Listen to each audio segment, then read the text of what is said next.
bounty of Sahuagin. All of the Sahuagin. And then we fucked around for like 100 days. I'd have to agree that's pretty accurate. Yeah, it was a pretty uneventful night. Mr. Update your name.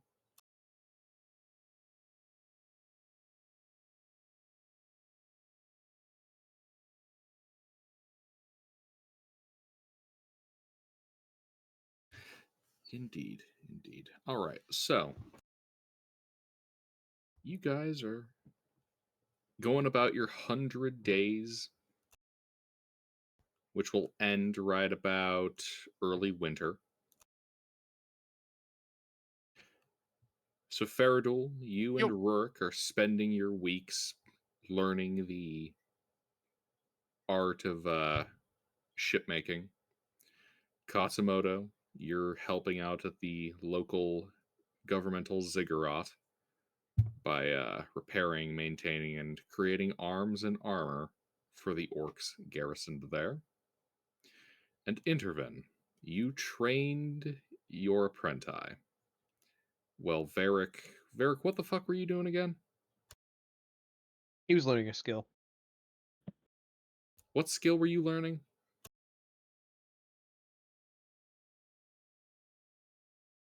Yo, mister.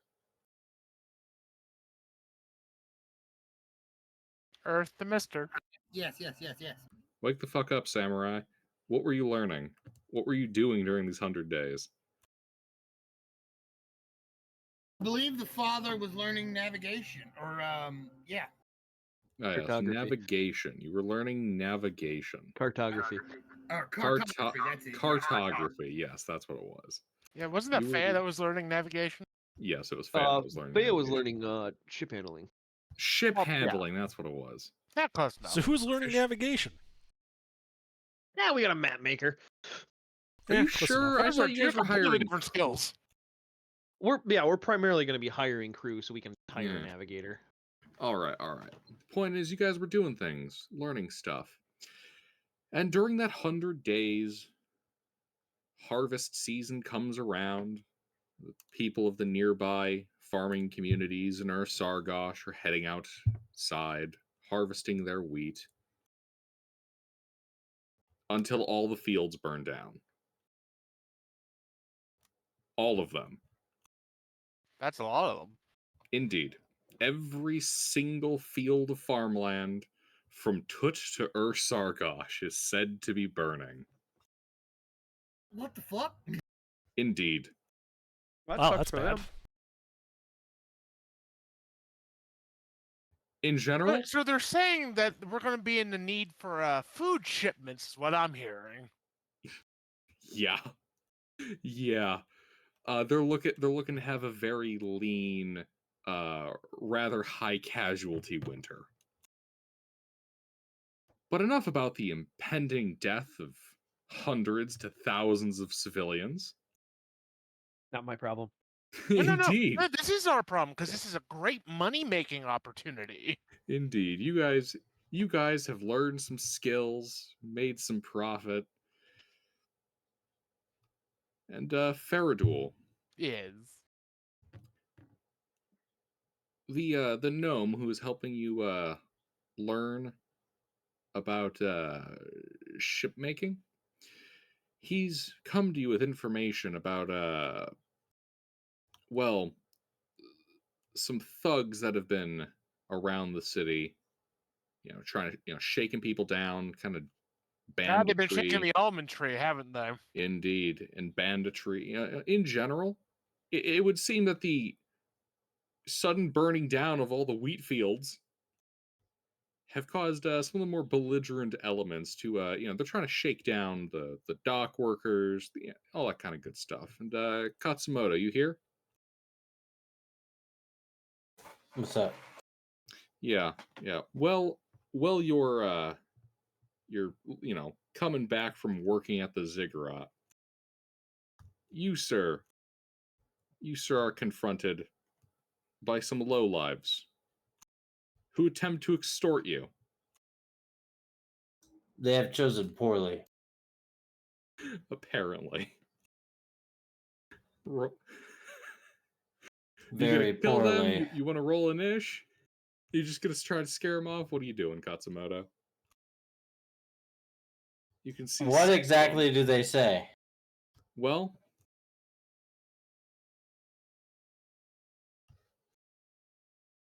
shit, I can't remember how to do my Russian accent. In drink general, vodka, they're then here you to speak shake you down Russian. for your money and your bronze. Oh, this is very dishonorable. Get fucked. I kill him. All right, roll an ish. He's alone when Gilbert. he's doing this, right? He is alone when he's doing this. They probably won't get to take a turn. Hold on, I gotta We'll find my see. character sheet. It's not loading for some reason.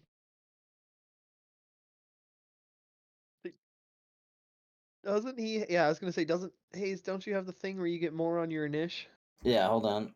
Yeah, I was gonna say if they get a go, if they get a turn. I just gotta find it. When I make an initiative roll, I could add superiority die to it. Bam. Oh yeah, then you have that too.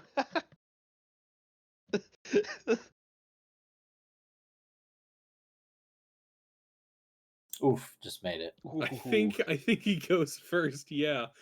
Even All with right. a 3 on the d20. All right, Katsumoto. You can see these 6 thugs. They have weapons? Yeah, What kind of weapons? maces. Are they human? Yeah. Humans, a dwarf, and a half orc. Okay. Let me check something here. Do.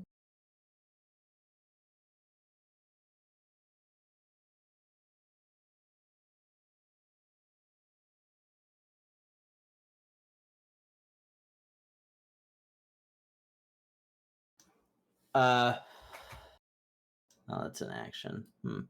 Well, I'm just gonna set him on fire and cut him in half with my sword. All right, you starting with the leader? Or you starting with some mooks? Whoever had the balls to speak to me in that manner. The leader. So I take out a rod, I push a button, and I whack him with it. That hits. They've never seen a chainsword before, but they're about to.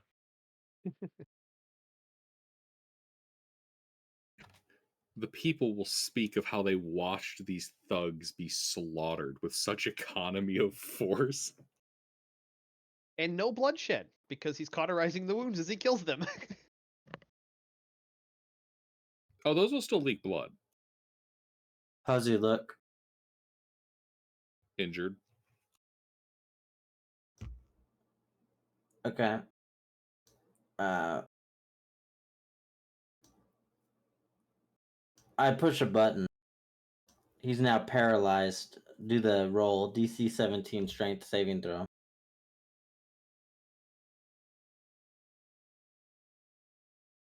He's gonna watch while I murder all of his men. He fails. Indeed, he is paralyzed. I look at the next closest and I whack him. All right.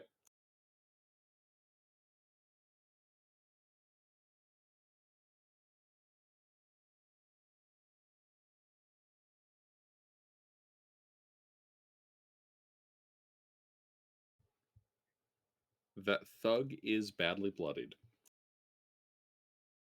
Action surge, whack him again.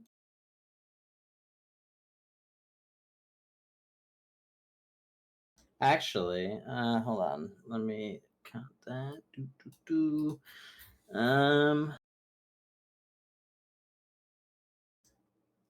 I'm gonna hit a different one. And that is going to be a Menacing attack.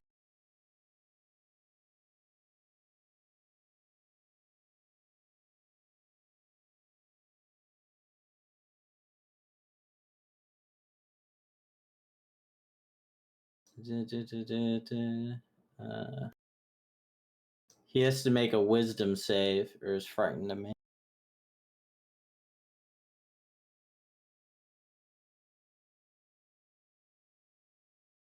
He fails. So we have paralyzed leader, one of those frightened mooks, and a badly bloodied mook. I think I'd still have one more attack, right? Yep. I'll finish up the bloody one. Well, yeah, that hits.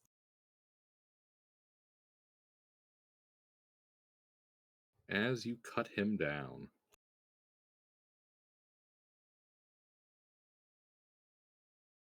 Is there a crowd watching? Not really a crowd. It's more kind of one of the side streets. I still yell, "Are you not entertained?" The Great. Just what we need, a Japanese Russell Crowe. the nearby hobo, an alley cat, and 3 rats vaguely indicate entertainment. Yes. Squeak, squeak, nod, nod. Yeah. All right. These schmucks.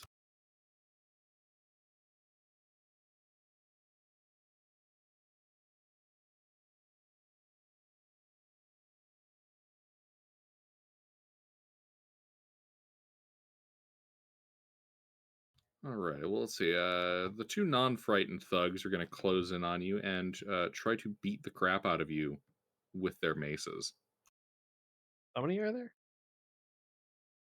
6. 6. Well, 5. One of them is dead. Technically 4 because one of them is paralyzed. Wait, what? No. Hold on. 6 down to 5. Yeah, down to 4. Yeah, so these 2 are going to try to beat your head in with a mace. Very good. I have a 21, so only one hit. And actually, hold on. That's important. When missed in melee, I could use my reaction to make one melee attack versus the attacker. If the attack hits, I add the superiority die to the attack's damage. All right, so that resolves after this. You take 3 bludgeoning, which by Minus having our 3. masters reduced to none.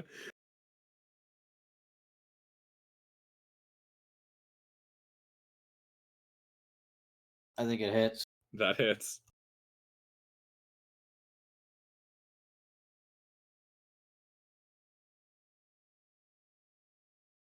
I think he's dead. As you straight up gut the man.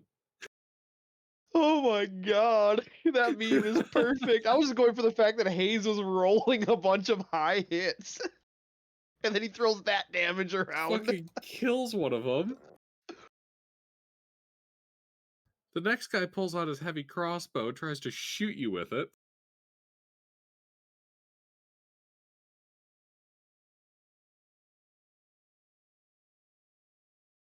Misses. The frightened dude tries to hit you. I mean, he's cleaving these guys in too. Don't they have like a moral check they need to have or something? D&D No, 5e no. does not have moral Japanese checks. samurai film rules. They'll throw themselves at him until he die. Oh, Hey, very 21. honorable. Barely hits him. He doesn't have to roll at disadvantage. Pack tactics. He's a flat roll.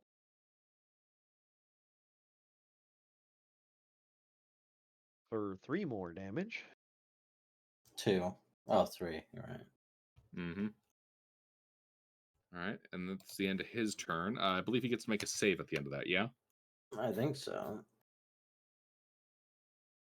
No, what's your the guy that's frightened does not. He's frightened until the end of my next turn. The other end of guy, the your next turn.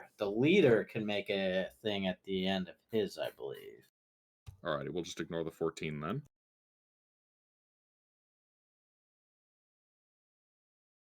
I believe it's a DC 17, yeah? Yep. Indeed, the leader is still paralyzed. I kill the guy who hit me. Uh-huh. You can try and likely succeed if that hits.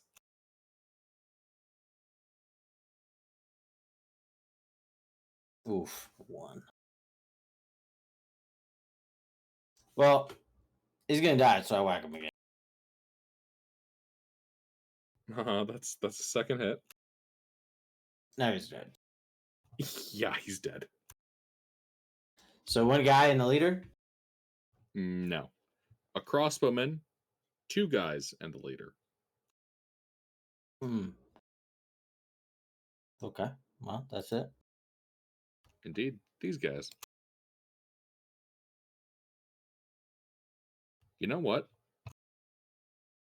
I don't actually know what. One's going to try to shove you prone. Contested strength athletics. Good luck. Have to roll something? Yeah. Strength athletics. He failed. Indeed, he fails. And then just tries to hit you.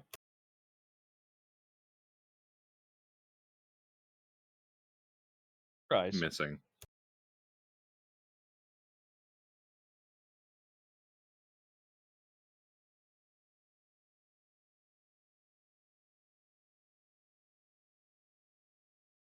Also misses you as you parry, block, and shield yourself. I think Hayes, he's just standing there.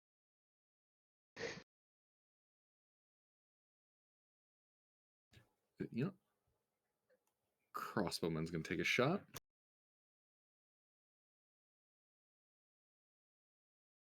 Misses, sees that this is just, he's probably not going to win this, and begins trying to scurry up the side of the alleyway to get up on the roofs.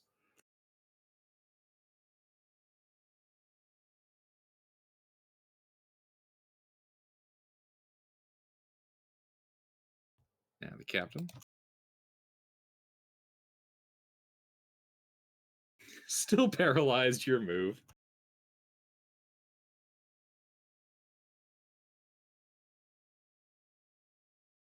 Your move, Katsumoto.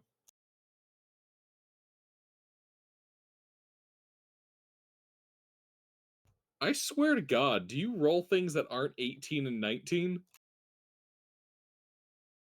He rolled a 14 earlier. Bullshit, he did.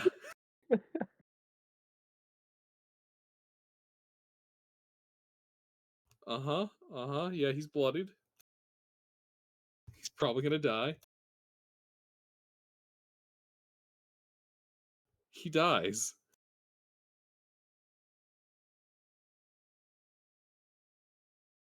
Anything else?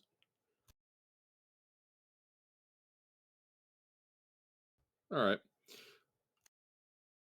Well, yeah, these guys are gonna kind of panic, and the thug in melee with you is gonna try to run, provoking an attack of opportunity.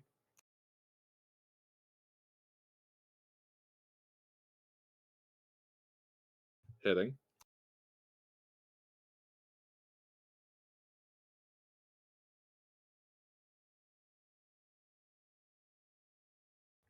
Bloodying him. He's gonna fuck off as far as he can.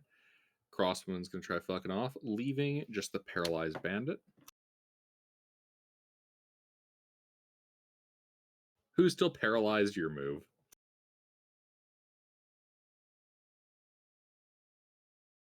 That's an instant crit.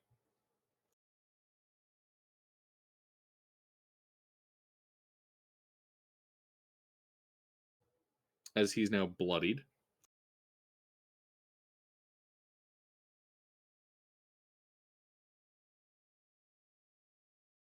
As you crit him in melee with a crit, That's already a crit.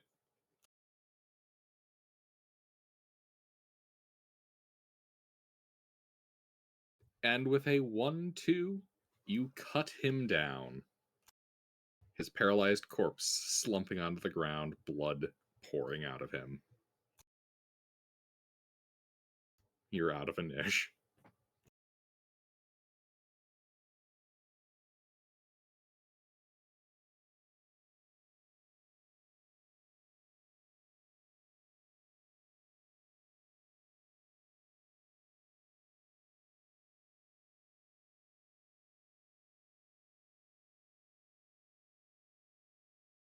Well, you find 2 suits of leather armor, 1 suit of studded leather armor,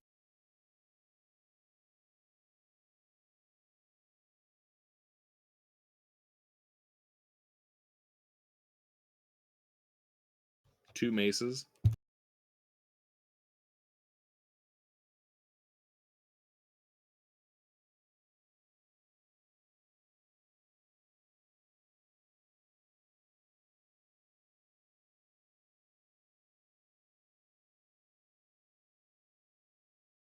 and a crumpled up piece of papyrus.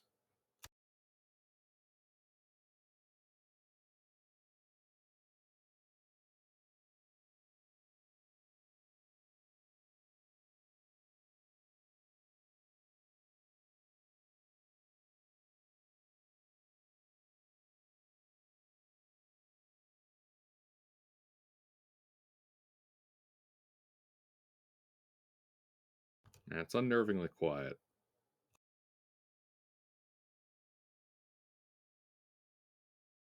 He's on the phone.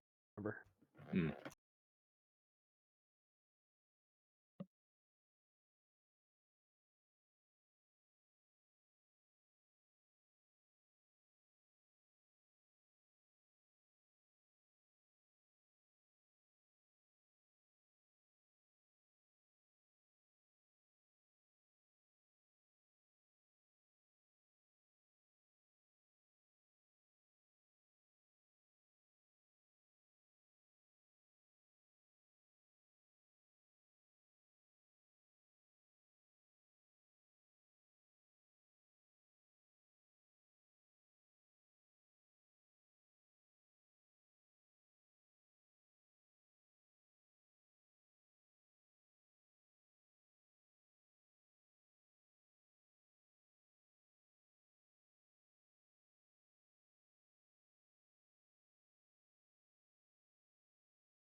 Why is there so much typing? Because he's on the phone, so it's Oh, easier to read while you're trying to talk and listen to that's somebody else. the point. I missed the phone part.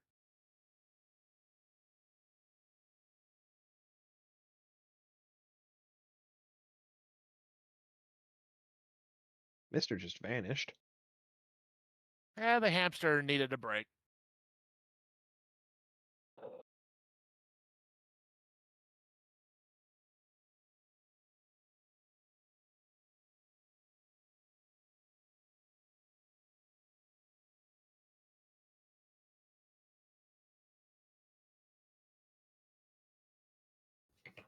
The spelling errors are supposed to be there.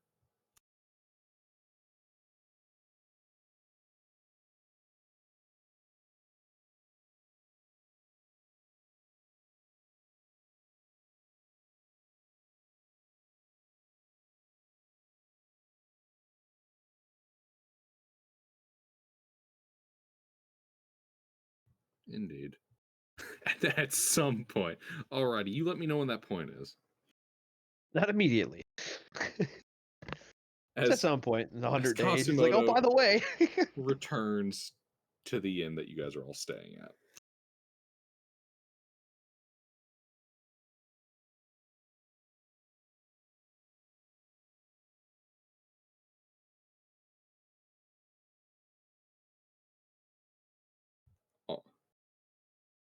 All right. The merchant offers to take it off your hands for free. No, the gear. I did the math for him for selling the gear off. Okay. Yeah, it's 37.5 gold for all the stuff that you gave him. Okay, that makes so much more sense. No, here's a head. Yeah, he tries to sell the bandit head. Here's a bandit head and some used parchment. How much can I get for this? Nothing? Actually, you know what? If he read that and then looked at the severed head, he might think that you killed the official leaving the ziggurat.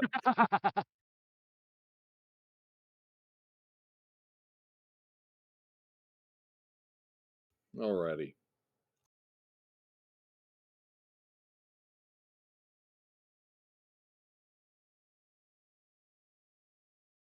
But yeah, so what are the rest of you doing? I mean, when the gnome was talking to me about these, ne'er-do-wells, I asked him, I was like, hey, is there any, like, points that they like to, congregate around to harass people? In between, trying to get him to see if an almond-shaped hull for his ship would do better for, traveling and shit. Sorry, My Discord run that by me again?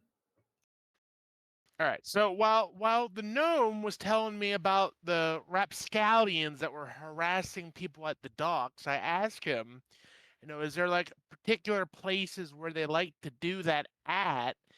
And then afterwards, I tried to, sell him on the idea of an almond-shaped ship to be better in the water. Naturally. All right.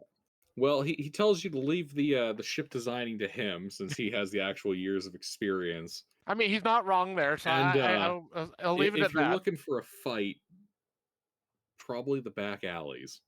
Well, no, I would be a wasn't like good looking place to for a start. fight. I was more like looking to keep the people from harassing the ship people. So like if they need somebody to like be there as a guard to like shoo them away, like I could do that. He's looking for a common point where individuals are being threatened by these people. Not seeking them out, letting them come to him. Gotcha. Well, yeah, we're just like trying to keep the. He doesn't know of like a specific place that this is happening. It's just kind of happening in general. Ah, okay. Well, I tell them I'll keep an eye out for that. Just try to keep them away, to help keep the good morale of the ship workers up in these trying times, or soon to be trying times. Anyway.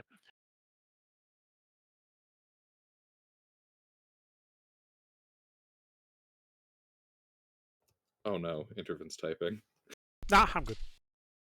Wrong thing scribe. selected. The scribe is scribing. Yes, I am. Woe beyond the realms of men. And on this day, the food ran out. They had to eat the minstrels. We have minstrels? I'm sure there are some somewhere around here. That leads to a question. Do you guys eat the apprentice first or one of the party members? Party member.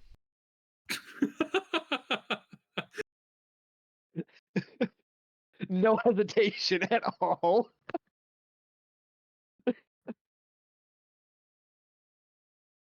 I would say Varric because he's the pacifist. Although Fairduel is pretty meaty. I mean, you're not wrong. Well, if we were going for protein versus fat, because I'm guessing Fairduel is in much better shape than Varric. Realistically, once we get a boat, we can just leave. Well, yeah. And not have to worry about the famine situation. And go fishing. Yeah, that's what I was like. We should just hire a couple fishermen to permanently be on our crew. That way, when we're not on the ship, they can just be, fishing up rations for us with their downtime. I would imagine most able seamen are, at least mildly proficient with fishing. Yeah. Yeah.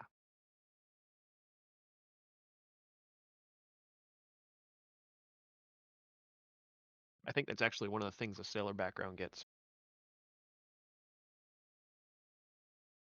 But regardless, we, keep fish and tackle and a couple of nets on the ship so that when we're not at the ship, they can just, take it out and go fishing every day.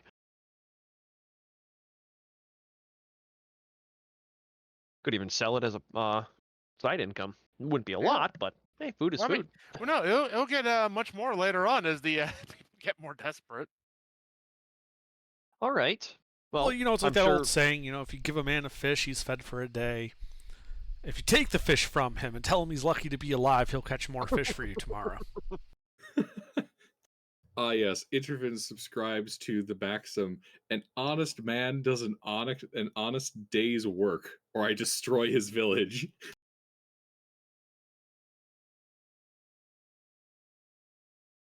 Gotta love it. All right. Well, I'm with Faradul. So we gonna get a couple party members and see if we can find these guys. I'm sure I can find them.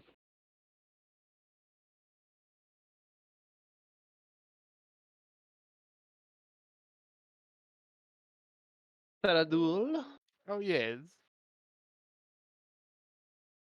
shall we rope in more members of our party to accost these bandits? I mean, if you want, I think we probably take them by ourselves. Oh, easily, yeah. I mean, But you have hey, to if you realize, want to like, join from in. Rurik's perspective, bandits do bandit things. He doesn't care about bandits. Well, fair, but I mean, they might have stuff for you to loot. Yeah, but I can just walk down a street and get 6 coin purses. Shit, that's a good point. Like, I have very nimble fingers. I don't need to fight somebody for money. I can just take it from somebody who's unsuspecting. Yeah, okay, well, yeah, well, we can go round up, a few people and see what we can shake out. Yeah. Well, we can go searching first and see if we can establish somewhere they reside, and then bring back party. That's a good idea. We search. Well, no, you search. I just provide moral Escort. support.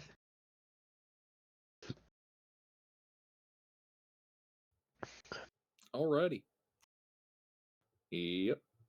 You start searching. I'm just gonna lean on observant for this. This passive perception and passive intelligence are both boosted by it, or investigation. Yeah. Do me a favor. Give me a perception check and a investigation check.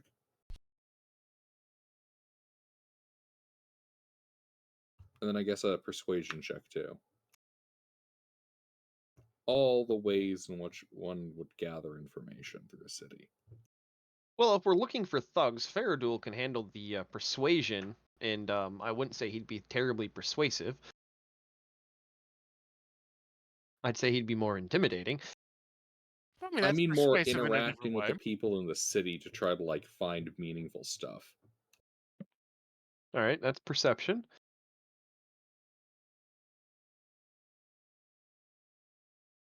That's investigation.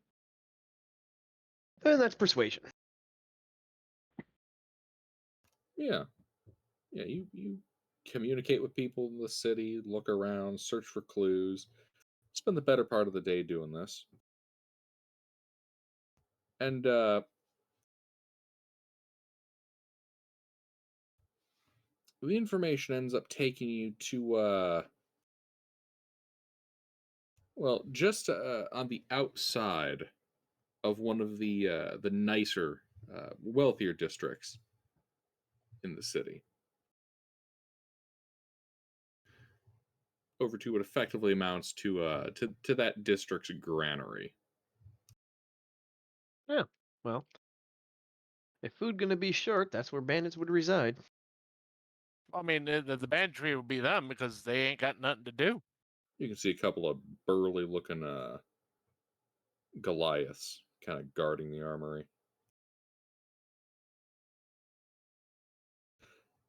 Each one of them wearing bronze armor and carrying a glaive. Well, Quite burly indeed. we found our target. Let's go get backup. Yeah, sounds good. Wait till dark to assault them, Oh, of course. or we could leave the planning up to Intervin. He's pretty good at that. So yeah, I'll get as close as I can, being incognito, just moseying with the crowd, blending in, and get as much information as I can. In this area? Yeah, well, of the particularities of this barracks of bandits.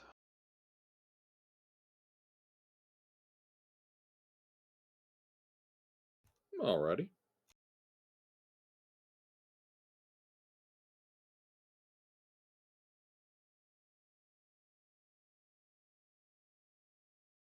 And how distributed is the spacing of people in this area? Is it sparse? Is it dense? It's a bit denser because, the famine. The All right. harvest for several towns has been burned down like right when they were going to harvest. Okay. The Bakers Guild is not going to be happy about this. So what about the candlestick makers? They're probably fine. They don't rely on wheat. Actually, they have to use animal fat, yeah? You can use animal fat. Typically, You could also yeah. use beeswax. Mm. Yeah, but tallow candles in Bronze Age. Yeah, Mm. I mean that'd be much more common. Well, depending on their ethical persuasion, they might have access to a little more fat, assuming it wasn't off a starving person. Well, there's always the mer people. Get a couple of those, you can harvest the fat from them and just let them keep growing. I don't have fat. Yeah, The fish fish aren't are really yeah. known for having fat. Fish are pretty lean. But But what if we you could feed do is them enough, we could go hunt down more Sahuagin. that would be a good source of tallow. They should Sahuagin have a good. also don't have fat. They're fish people. I mean, the Yeah, mer have people a have blubber more layer. fish people. Sorry, the mer people have more fat than the Sahuagin, I meant, and it's not much. you know, for meat. Oh yeah, fresh fish. Yeah, I mean you could go fishing, but Sahuagin. feast upon the flesh of your fallen fishy foes. All right. Well, like I said, try to get as much information about the bandits we're searching for, and get as close as I can. And if it's densely concoursed here, then I won't change any actions after that. If it's thick, I'm not going to try turning invisible and getting on the inside. Yeah. It's not really thick, but there is more people. Well, is it too dense that turning invisible I'd bump into people trying to get through to past these guards? There would be a risk of it. Yeah, okay, then I'm not going to risk it. It's no sense in risking it. Is there like a queue formed? Yes, sort of. All right. Less of a like an organized queue and more like a general motley line. Yeah, that's what I was asking. Okay. I'll look for some dwarfs in that line. Are there any somewhat larger groups of dwarves? Yeah, there's a family of dwarves in there. Are they near the front? 50 feet back. All right. So at the pace the queue is moving, how long would it take for them to get inside?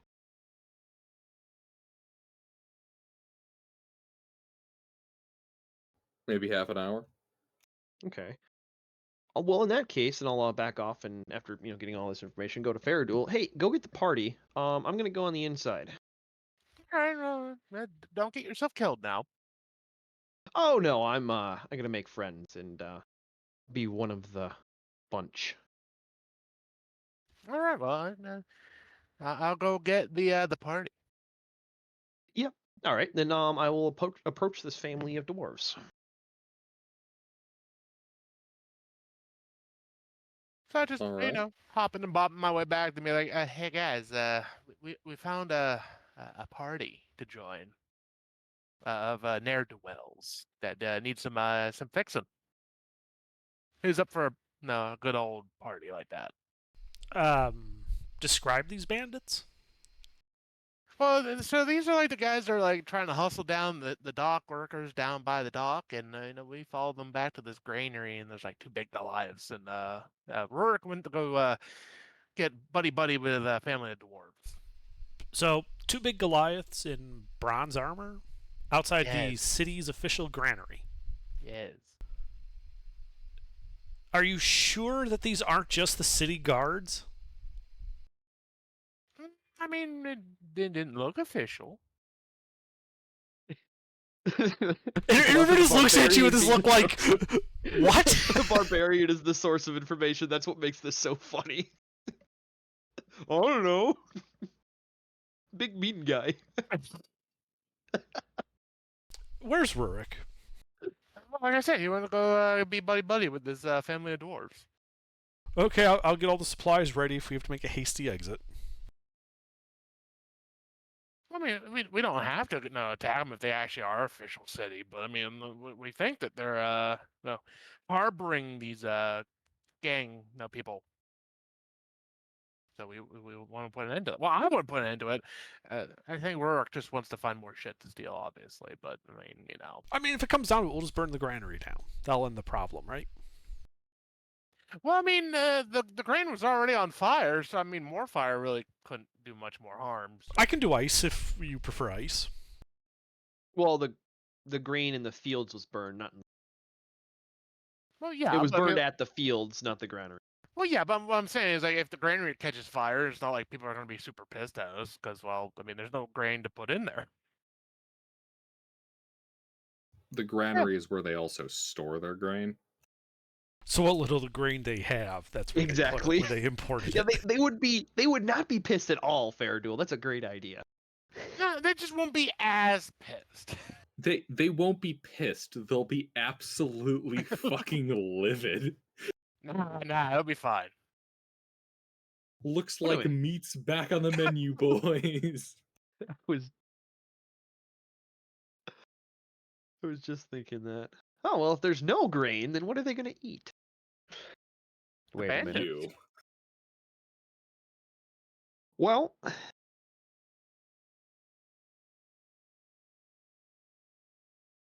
I'd like to make friends with this family of dwarves, using the one source of persuasion that Rurik knows always works with poor people.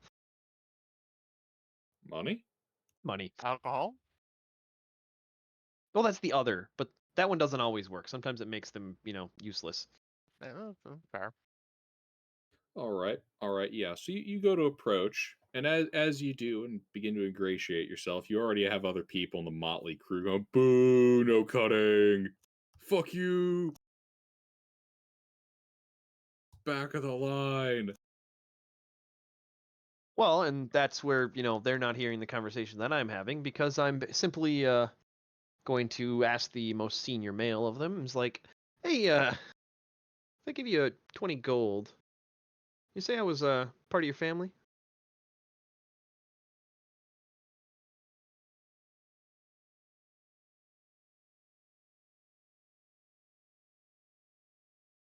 For 20 gold, I'd say you were my own brother. Well, good. I mean, we do kind of look alike. Hello, brother. And I'll slip him a small pouch with 20 gold in it. He pockets it. Yep, in a way that would be least visible to the crowd. Tucks it right up into the beard. Yep, and then I'll doff my cloak and try to make myself look as much like them as possible, and then start moseying through the line. Embracing the dwarves as I, hey, yeah, I'm your uncle. Uh-huh. All right. Give me a performance check. Or a deception check. Either or would work. I have like no charisma skills proficient, so they're all 20s. Do I have advantage from my influence with currency? As in, you're going to pay off anyone that you suspect of. Well, I gave 20 gold to the primary target, but 1 or 2 gold is a lot to a commoner. So yes, anybody that is questioning whether I'm a part of this family, they get some gold. Interesting. Okay. Give me the performance of the deception check. Oops, well, 5 or 9, take your pick. 5 without advantage, 9 with advantage. Okay, that works. We'll go with a 9. All right. You're not doing a fantastic job at it. What's your insight? +5. Give me an insight check. Let's see how many people you can identify here. Apparently all low rolls happen when it's important.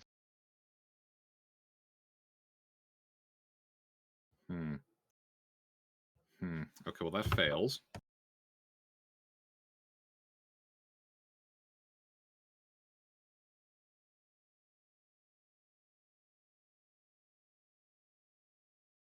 You end up having to bribe 8 people. 16 gold. Paltry.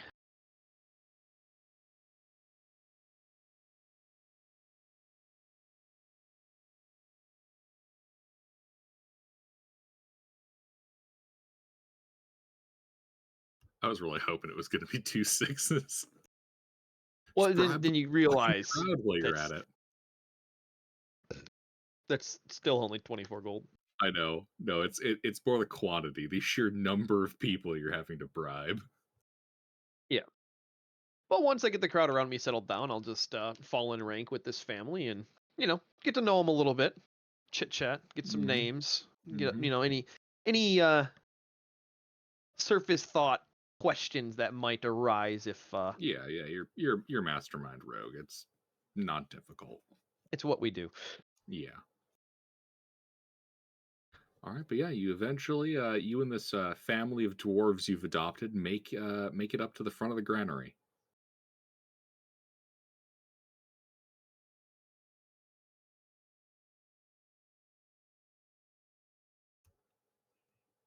The guards kind of take a note, letting you in. As you step into the granary here, which is rather more barren than you would typically hope your granary to be, you can see 4 more guards, all wearing this bronze armor and wielding glaives, and what looks to be one of the administrative scribes who is keeping the books for the granary.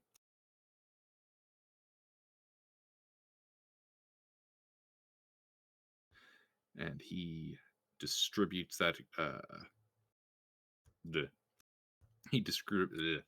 Fuck, I'm tripping. It's not that hard a word.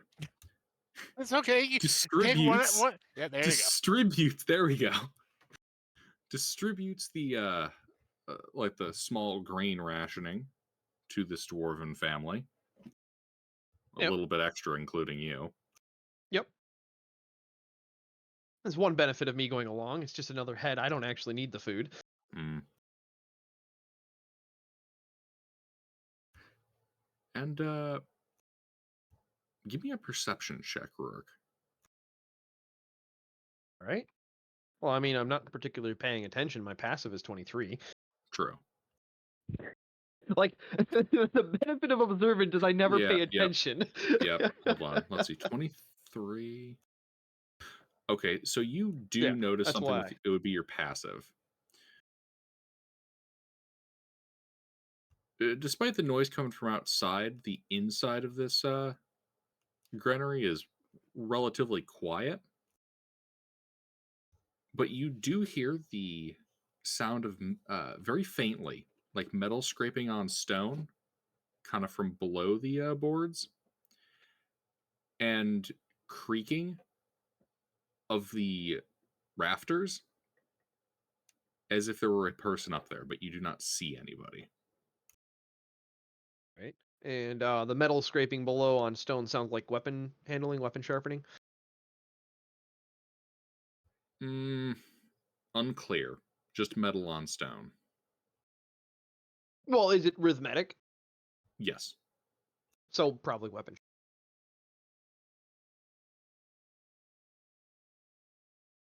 Not many metal on stone interactions would, it's a very distinct sound sharpening a weapon.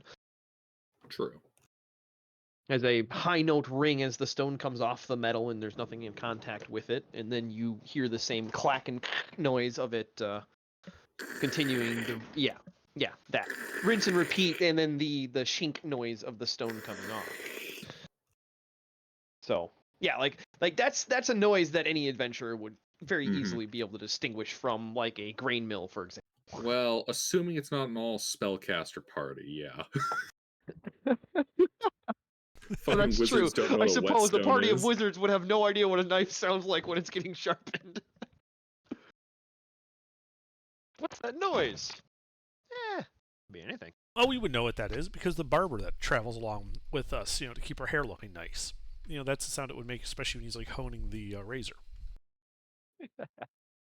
Oh my god, we need to build that.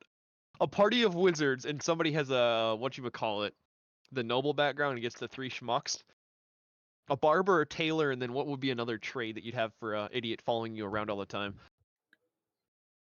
A scribe to document our grand adventures. Yeah, there you go. You guys have important things to be writing down.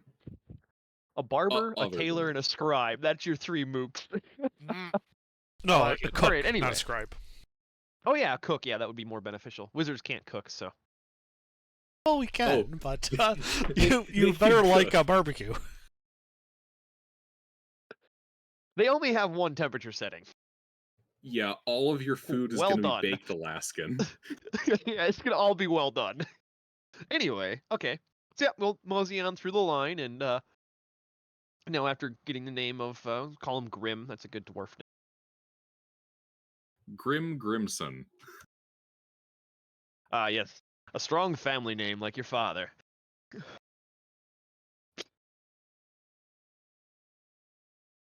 All right. Yeah, well, I'll pick up on what P's and Q's I can spot, and we'll make our way out, and I'll let him keep the grain, and I'll thank him for allowing me to make a passage with him.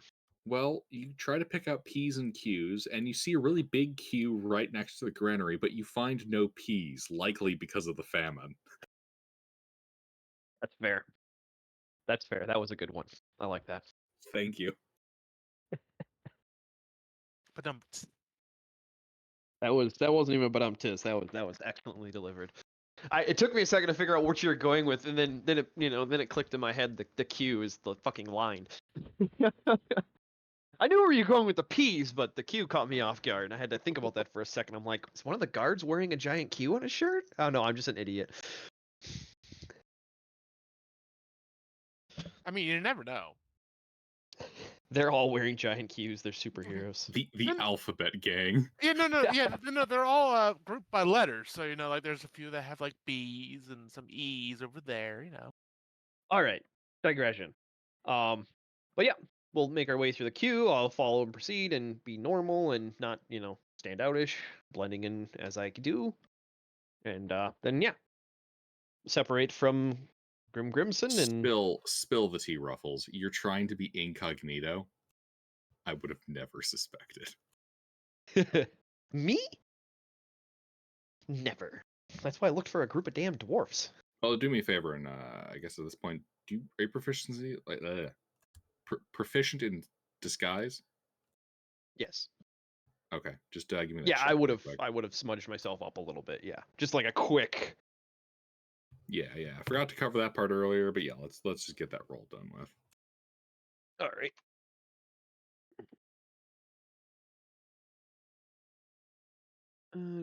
Dexterity and proficiency. Another low roll.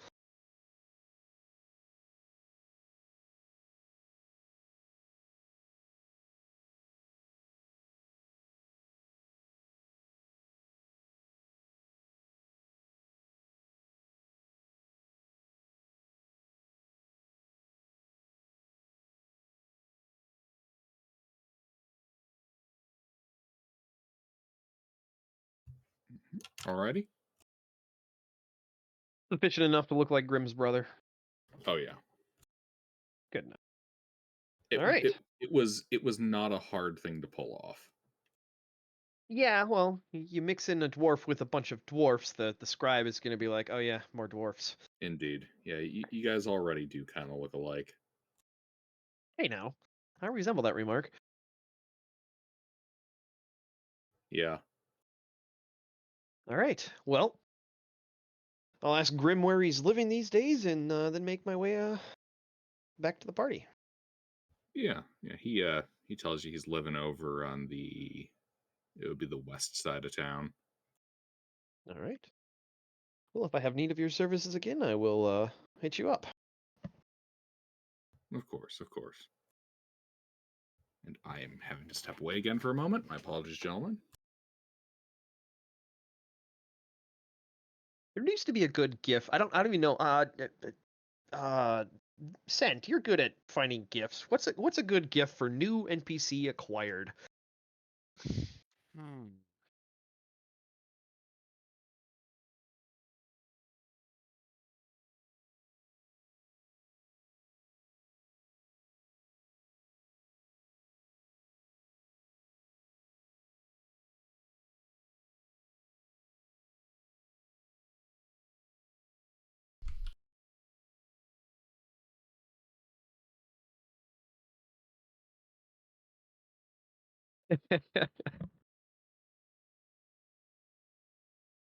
That one's not bad.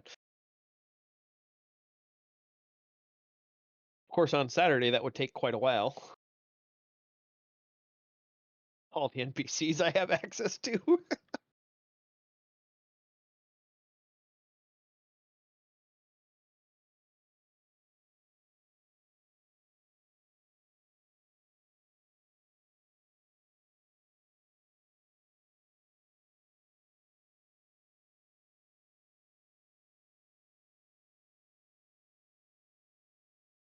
There we go.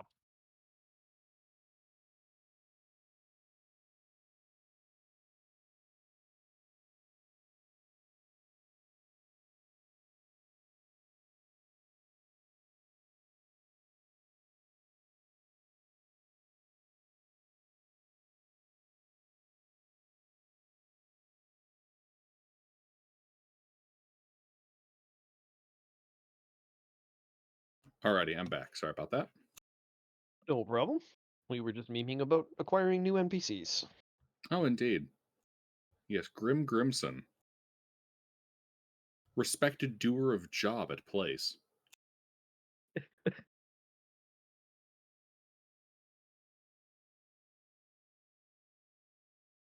Indeed. You both had a very delightfully shallow dwarvish conversation about how you both do job without really ever talking about what job you do.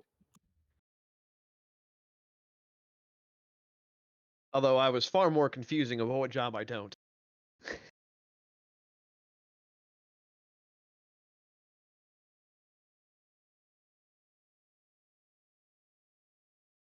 Well then, what are you guys doing now? Well, I bring back the information to the party, meeting up at the inn. So, we're assaulting the granary for some reason? Well, I don't think assaulting the granary would be beneficial because of the guards. I think we should wait for now that we know where the bandits are based, let's wait for them to leave and then follow them, pick them off one by one or in small groups instead of trying to assault the, food source for the entire city. Because that'll go well. Well, why are you attacking the city guards? I'm still... No, I'm saying no offense, not Faradol, attacking. but Faradol couldn't really explain why we're attacking the city guards. I don't think the city guards are the bandits. And if they are, people would have noticed the armor. So unless they're doffing their armor to go be assholes, I'm mean, thinking they're just Weren't the harboring. guards in the granary literally wearing bronze armor? Yes. I think those were just city guards, but I think the bandits are just staying there. They're using it as cover. Yeah. They're using it as a base that's hard to assault. So instead of trying to assault the base that has also it's city not guards that hard in it, to assault it. Well, Anyway. to avoid the conflict with the city guards. No reason to attack them when we can just wait for the bandits to leave. I'll just go hire some homeless people.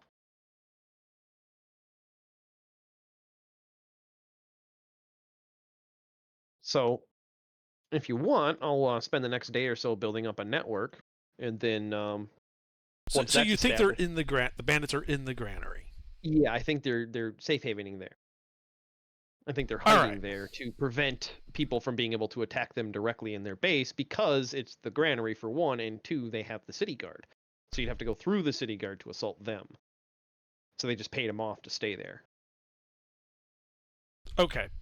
So why don't I just use magic to look and see if they're in there? That would work too. It seems like it'll be a lot faster than trying to build up a network. You'd be surprised how easy it is to build up a network of homeless people. Yeah, but I literally just cast the spell, which I'll do tomorrow because I need to prepare it, and then I have an invisible magical eye that I can control and pilot remotely. Yep, that'll work. When I was in there, Gilbert, was there a stairwell visible? Nope. Okay. Were there windows? Or, vents? Vent, yes. There's a kind of shuttered pseudo window located at the front and back of the granary, along with two more on each side. Right. I just need a gap an inch wide, and my recon can fit in there. Oh, yeah. Yeah, so, we just go hang out nearby. I cast the spell the next day. That's my suggestion. No, that works. Confirm that they're actually there. Because, like I said, I heard it sounded like weapon sharpening, but can't say with certainty. And if it turns out the guards are in on it, well, we burn the granary down. I thought we weren't going to burn the granary down. Yeah, You but were if the one guards saying are you corrupt- wanted to stop the guards from harassing people. No. I said I wanted to stop the bandits from harassing people. But if the You're the one- guards and the bandits are one, Well, then, yeah, but that still doesn't mean we should probably burn down the granary. But that's where I the mean- guards are. Yeah, but I mean, we've been able to. We didn't burn down this hooligan base. We just Because it was stole underwater. and made of stone. Yeah, Trust but, me, I mean, we would have burnt that fucker down if it was above water and made of wood. No, we would have stolen it first. I mean, we could steal the granary. Oh yeah, if it was made of wood, I would have just taken all of the timber. Good point. We could steal the granary. I like your thinking. All right, so we'll check it out, and if there's bandits inside, we'll steal the granary. That's fair. All right. Yeah, you go there. Your invisible arcane eye slipping into the granary. Yep. What senses does it have? Visual. Does it have like dark vision? Yes. Can't see invisible in the ethereal? I don't think so. Does it possess true sight? No, it does not possess true sight. You have to upgrade it for that. It's a subscription. Does it need contacts? That's Let's the see here. It subscription. has dark vision and normal vision. It's basically just an invisible drone with a camera. An infrared camera. Indeed. It flies into the building. And when you're outside, you can see that there are still guards stationed outside. I assume there's still a breadline. Yes. Oh, are you guys doing this during the day, the night, or? I think right away in the morning, that would be the most opportune time to get a good count on their numbers. They'd all be resting after the night of harassing. Well, okay, the information that Fairduel has. When are these harassments happening? I'm not sure I was ever given a time, really. Unless the gnome would have relayed that. There's not really a time. I mean, more of it happens at night, but it's been happening during the day as well. But yeah, it's predominantly occurring in, like, the evening. Like all good crime. Yeah, so then we'd investigate in the morning. peak Bronze Age noir. You know, when all the campfires are getting put out and it's all the smoke. A bit hazy. Yeah.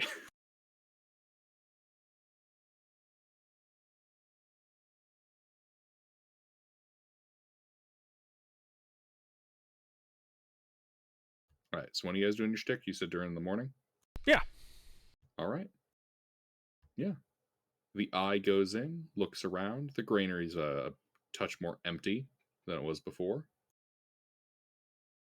You can see a different scribe uh, looking over the books. Or really, I should say tablets. You can see the guards with him. What do the tablets say? The tablets are keeping track of granary inventory and how much is being given out. Okay. What's the inventory at? Like, how many days of food do they have left?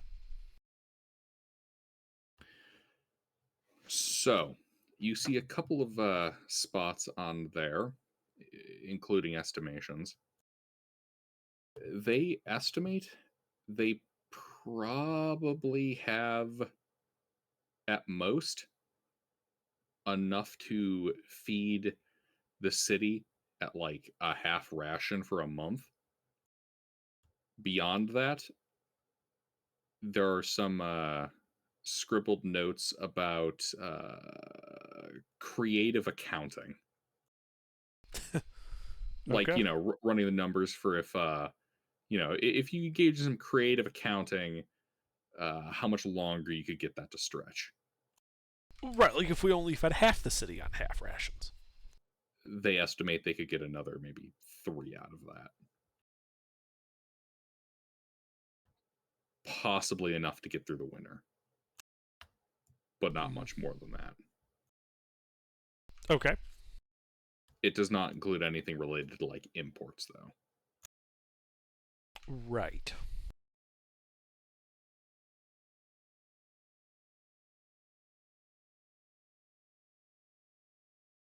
Okay, is there like the floorboards? I'm guessing are kind of being medieval style. Going to have some gaps in them that I could get down to the basement through. Oh yeah.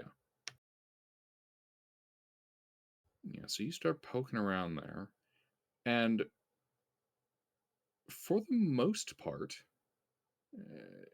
you're looking around.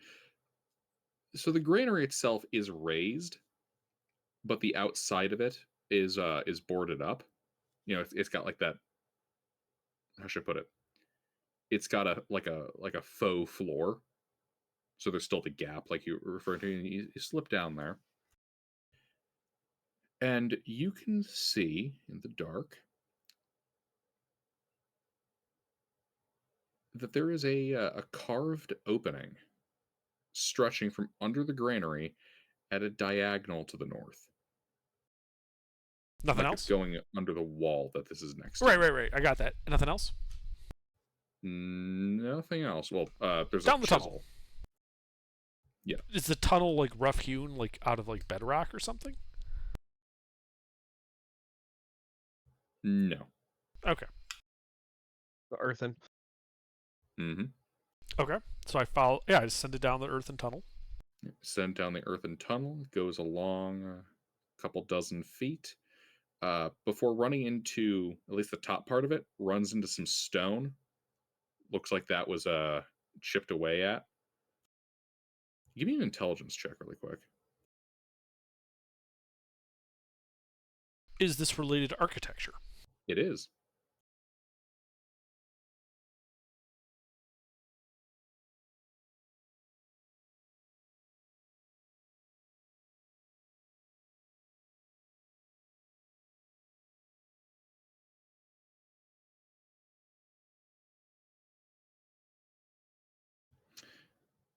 Yeah, this looks like it clipped some of the foundation of the wall that would be right overhead. Not an outer wall, one of the district walls. Okay. Keep the poor people out of the rich folk area. Right. And the tunnel then continues, I'm guessing? It does, before curving upward. In total, it's maybe about 80 feet. Ending at what are some wood panels. Okay. Any writing on them? No, like wood floor panels. Ah, is there a gap that I could squeeze through?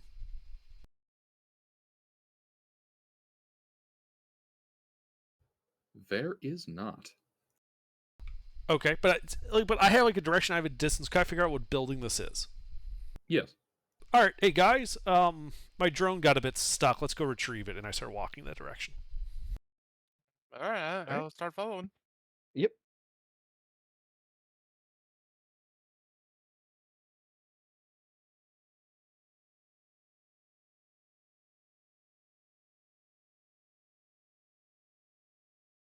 I'll follow back a bit until Intervent indicates which building it's at. Yeah, what building is it? Like, can we get a description of what this building looks like? Yep, give me a second.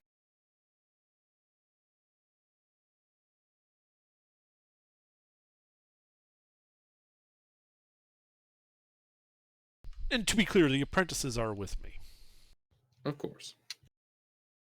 So, the building that you see here is another one of those like white plastered uh like adobe style buildings. Big dome towards the center. Wealthier structure. You can see a small courtyard over to the right of the main entranceway, and a pair of guards standing out by the doorway itself, who regard you rather sternly.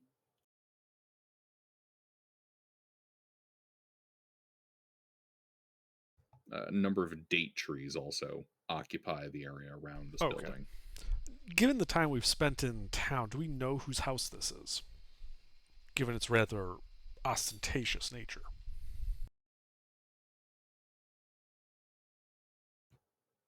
Give me a intelligence check.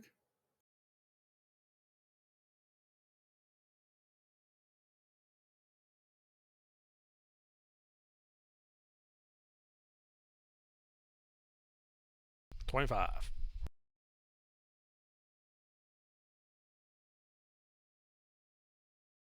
Yes, this belongs to a merchant by the name of Ekramar.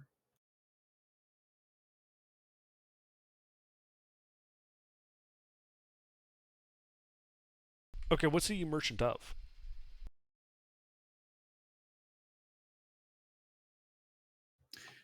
He is a merchant of tin, copper,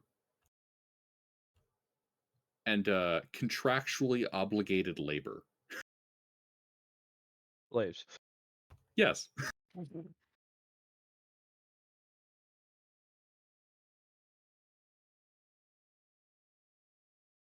You would know that he, through the head scribe in the Ziggurat of Ur-Sargosh, and by extent the War Master Droom, is the I guess the term would be the vassal who is entrusted with one of the only two tin mines in the region. One of them was down by Morton, and this man is entrusted with the one north of Ur-Sargosh.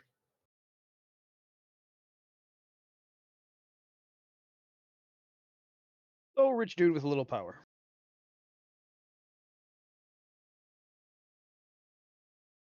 All right. So other than though his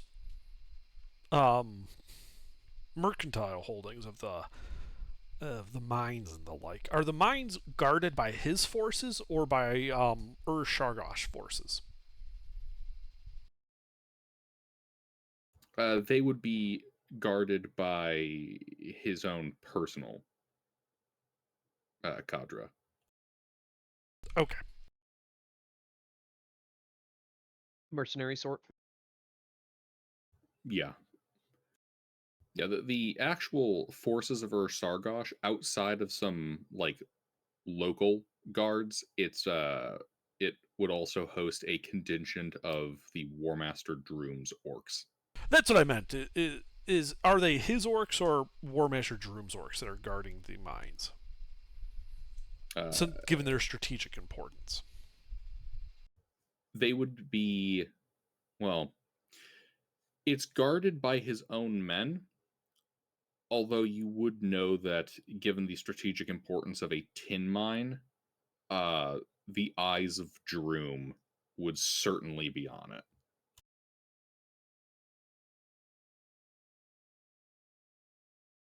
Okay. And you said this is like an Adobe's type house? Yes. Kind of that Adobe clay brick type stuff, yeah. All right. Yeah, I just walk up and ask the guards, hey, is Ekramar in? Do you have an appointment? No. I can't say. Okay. Do you know who I am? No. Should I? That depends. Have you seen an invisible creature? It's about yay tall, about this wide, and has a taste for tin.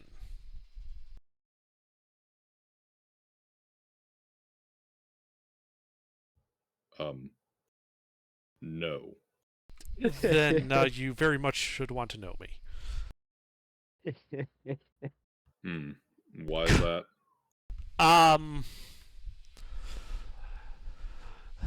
All right, I'm not supposed to tell you this, but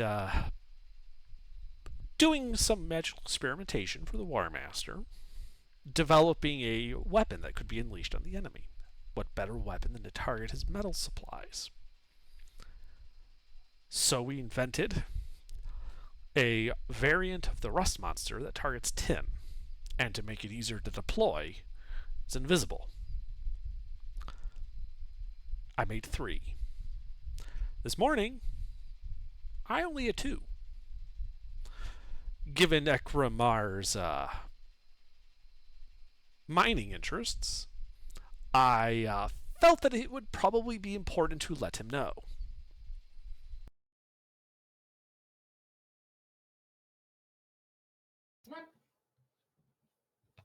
Make a persuasion. No, persuade. Make it. You know, I guess I could see this as yeah. This would be deception. Yeah, you're just making shit up. I could see intimidation working as well. At advantage. Okay.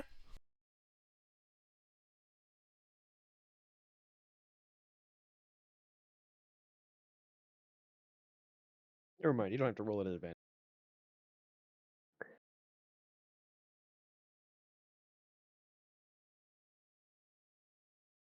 The guards look at each other.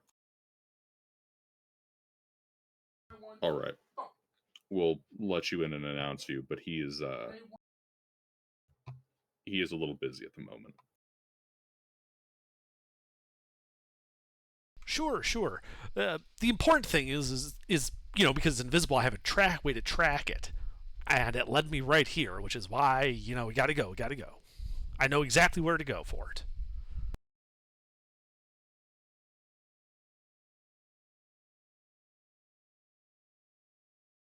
Alrighty then. Right. Lets you in through the front foyer. Very fucking clever ruse, Underdark. Give me a second to get this shit updated. All right. Let me see here. And I am still hanging back. I'm guessing that would be just like Intervin and Fairduel that were at the gate. And maybe Hayes if he's here. Yeah, keep it small, otherwise they might get a little suspicious. Yo, mister, you here? Mister, wake the fuck up. I'm here. I wasn't doing anything. Yeah, you keep leaving. Keep getting stuck in the away lobby. Well, that's because I'm not doing anything. Yeah, but you can. You're And you're allowed never to gonna interact. find out if you're doing anything if Well, you yeah, if I you know keep I'm landing the allowed away to, letters. but Father Varric Alright. is not really a doer. Why are you using him then? Alright. So you can see here as I they love lead some you into a more rather dinner. pleasant, kind of breezy courtyard. Wait, hold on. What? No, I'm sorry.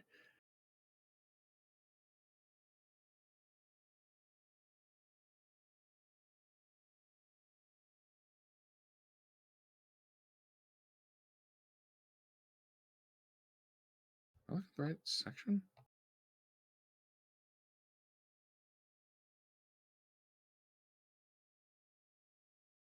Ah, yeah. Okay, here we go. Sorry. Yeah, they let you into the structure, which takes you into a tiled, rather nicely appointed courtyard. There's a fountain, some green plants, and a number of wash stations. You can also see a number of guards here.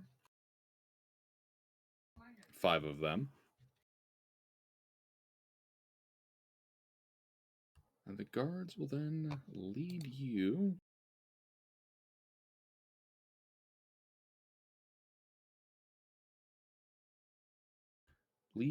to a sitting area off to the right of this courtyard.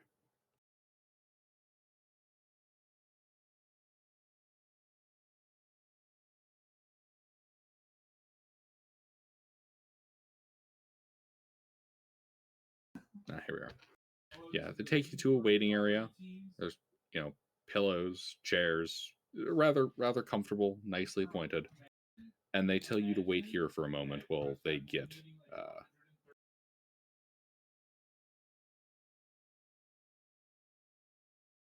Ekramar. Sure, sure. Of course. Longer I wait, the more tin it eats. There And are start making protocols nom after all. nom nom noises.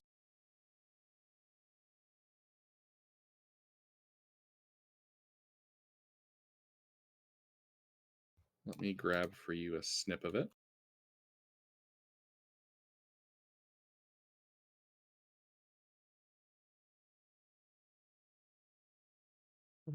Finally, the Mars 305.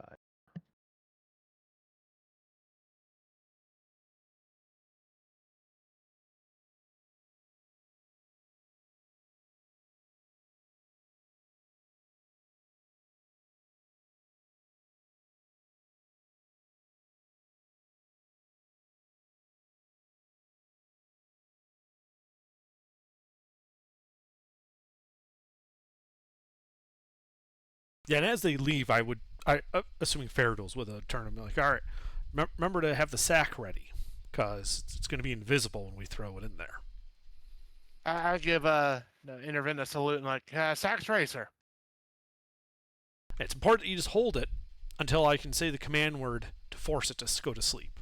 Then we just shove it in the sack and we'll be done. Yep, I got it, boss. We'll have that tin monster rounded up in a jiffy. Yeah, and so the guards leave? They do. Give me a second while I grab the map. Just using the snip tool is a pain in the ass. Sure. And pull it up in GIMP. And when they start leaving, I start doing a magical ritual. Very obviously.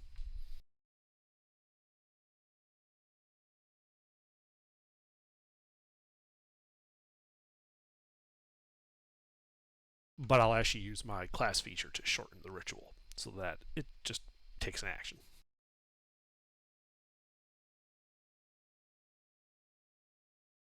Intervin starts chanting for 6 seconds, then suddenly stops. Or I don't want to burn the spell slot. I'd rather burn the class feature for this.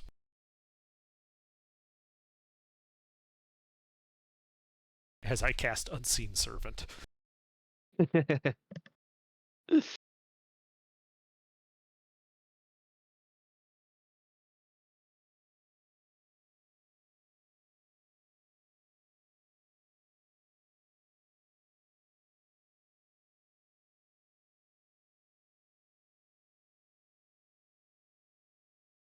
Why the fuck is it saving as a .webp? What the fuck? Rat bastard. ISWebP. Rat Discord will still bastard use it. It's fine. What? Yeah, it should just be a clipboard if you're using the snip tool. Yeah, You I should be know, able to but just control it V. bothers me that it's a different file type. It's the third time I've tried downloading it. I managed to get it to work, but yeah. You save them? Yeah. I saved none of my snips. What? Well, no, I'm saving the full image. Ah. That's where the problem lies. Because Gotcha. then I take it to GIMP. Yeah. What browser do you use? Firefox. Use the plugin called Save Image as PNG. Then you can right click on any image, and it'll pop up instead of Save Image. There'll be a second called Save Image as PNG.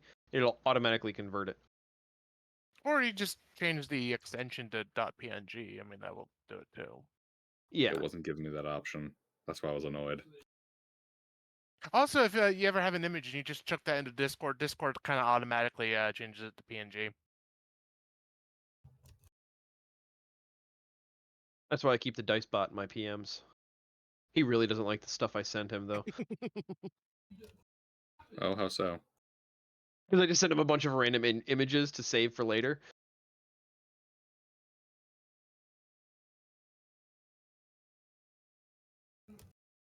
Yeah. Yay! Hello. Hello. We're hunting tin monsters. We're invading a rich guy's house. They're infiltrating a man's house under false pretenses. Under cover of Classic. absurdity. Hey, during one of the games I was in, we got caught and we were like, "Oh, hey, we're just we're doing practical security around the city. You can pay us now." It didn't work so well, but it was amusing. We're just red teaming.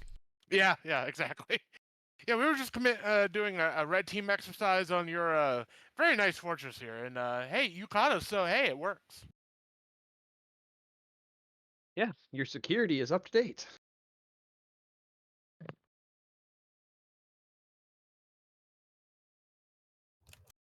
All right. Now I know some people here might recognize this.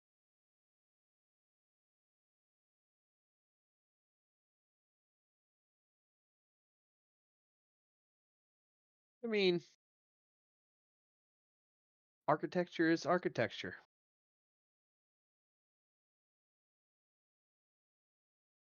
Hey, that looks familiar. Looks vaguely familiar.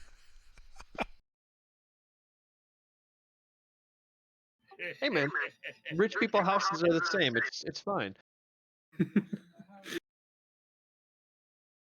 I'm just messing with you, Gilbert. I have no idea what that map's from. No, I know. Only two of these silly goopers would. But yeah, you guys are in the room there.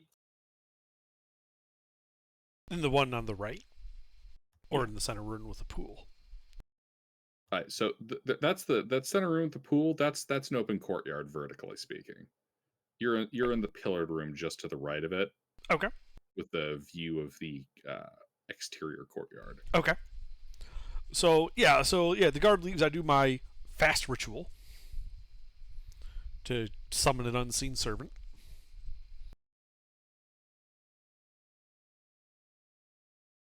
Your fast ritual? What? Class feature. I can cast a ritual one time per rest, without the extra time. Oh, neat. Yeah, you do so. Quicken spell once per day. Yeah. It's invisible, so that's the important bit. Mm-hmm. And it'll do what you say. Well, yes, but it also works by mental command, so I don't actually need to verbalize the stuff. That's the key part of this. And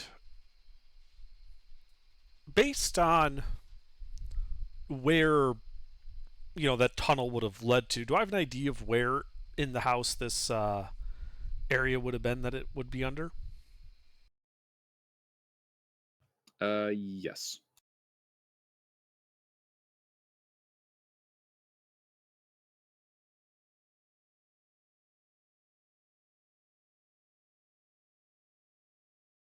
Yes. You think it would be located in a room to the northwest. Okay. Is there visibly a guard outside the room? Yes. In Okay. that courtyard, you can see that there are 5 gladiators. Okay. Guards. All right. Who look to be former gladiators. Yeah, I turn to I'm like, it's moving again. It might try to escape quickly this way, and I just start. I say that loudly that the guards all hear it. And I start heading in that direction, and as I'm going out of the room, I'm yelling at the guards. It's going to try to make a break for it. Come with me, quick! And we start just moving towards the northwest rooms. Quick, we don't want it to get away. And I have the unseen servant following me above me. Mm-hmm. All right, yeah. So you move through this rather grand hall. The gladiators, like, they're baffled, a little surprised, and kind of half jogging after you. Like, wait, you should be going. Quick! Taking a right. We need to get it before it gets to all of the metal supplies. Heads through the doors. Hook another right through a door.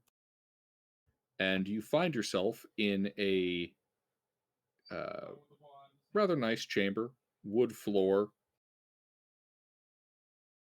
Does this wood match like the opposite side of the wood I saw with the eye? Yes. Oh shit! Yes. Am I the first one in the room?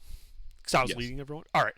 I quickly cast a ice knife at the floor, attempting to break it open into that tunnel, just shattering the wood. Okay, make the attack roll. Okay. Do I have? Is the floor considered prone? No. Okay. Does an 11 hit a wooden floor in front of me? Yes, it hits its 10 armor class. Okay. So that floor take 2 points of force damage, and then it has to make a dex save versus the explosion. It fails. Okay. Boom. It then takes 7 more points of force damage.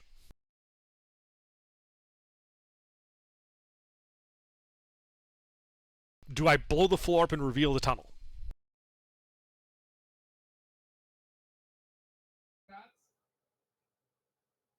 You were just slightly off in terms of hit points. You do badly damage it, fracturing the wood, and the tunnel can be kind of seen behind it. If Okay. I jump on it, do I make it go all the way through?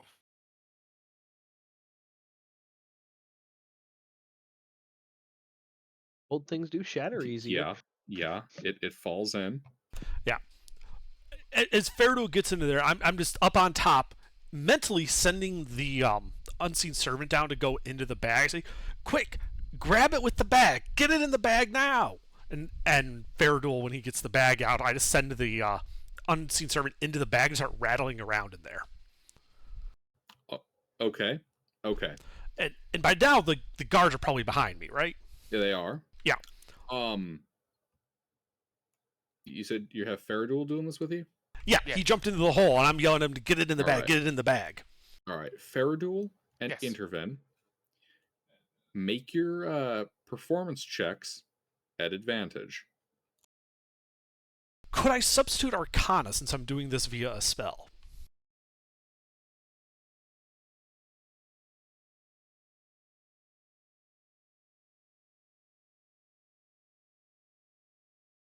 I'd say it's still a matter of performance. Well, you have the unseen servant, which is able to, make a good ruckus of it. It's a matter of like how well you and Faradul are able to physically pretend and sound like this is what you claim it is. Fair enough.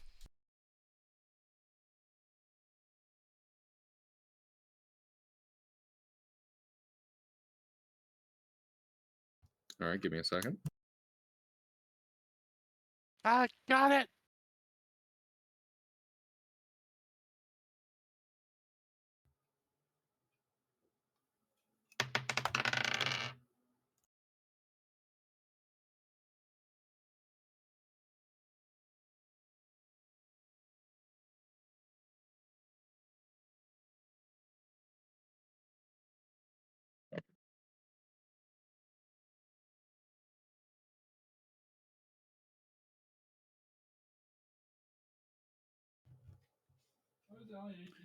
So the gladiators are kind of like holding out their tridents and spears and whatnot at the bag, like they're getting ready in case the monster like breaks free. Right, and I'm like, all right, hold fast, hold fast. It's worth more than this house put together. And then I start saying some magic gobbledygook. I start making up arcane shit, and I order the arcane or the unseen servant to go still, as if I'm using a command word to make it stop.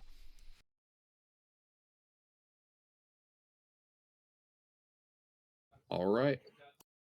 Your unseen servant puts up a struggle and then falls limp in the bag. All right, you guys can stand down. It's been disarmed. It won't wake up without the correct command word, which we will be changing which will be changing to not sound like a mangled spell incantation in the future.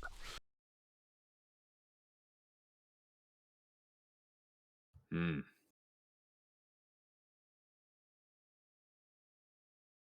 All right, well, I look at the guards. Well, thanks, boys, for your assistance. And I just point at the tunnel. The Stanthropod wouldn't have made a tunnel that big. How did that get there?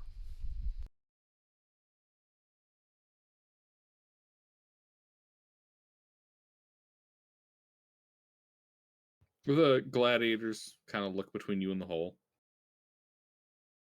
I mean, where does it even go? Is I like bend down and look in it?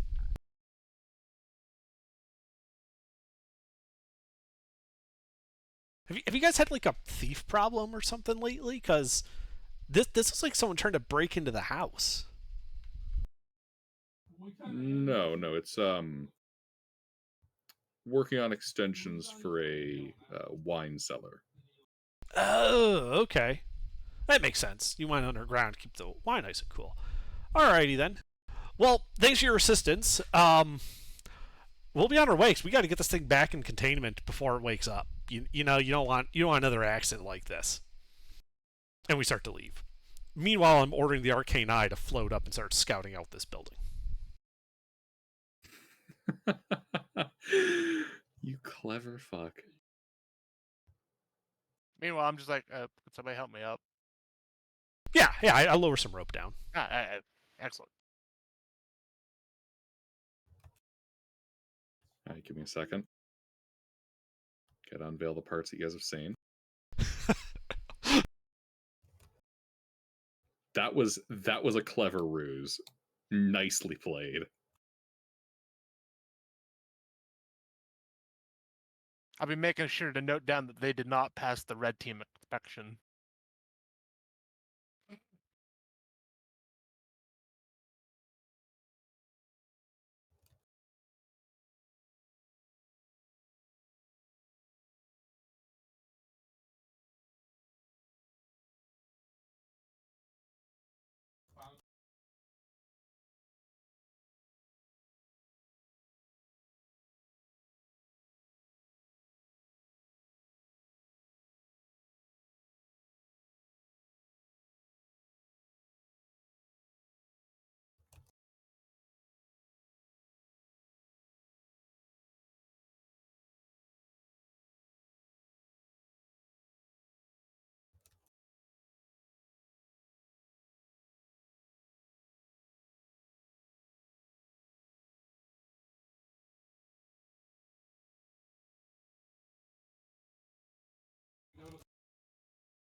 This is what you guys have seen.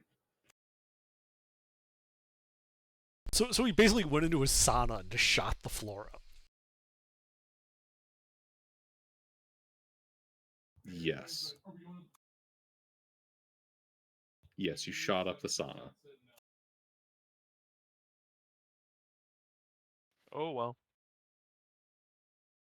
So I'm just curious because was there actually a hatch there that I just completely just ignored and just shot? Yeah, it was a concealed hatch Oh well. that you shot.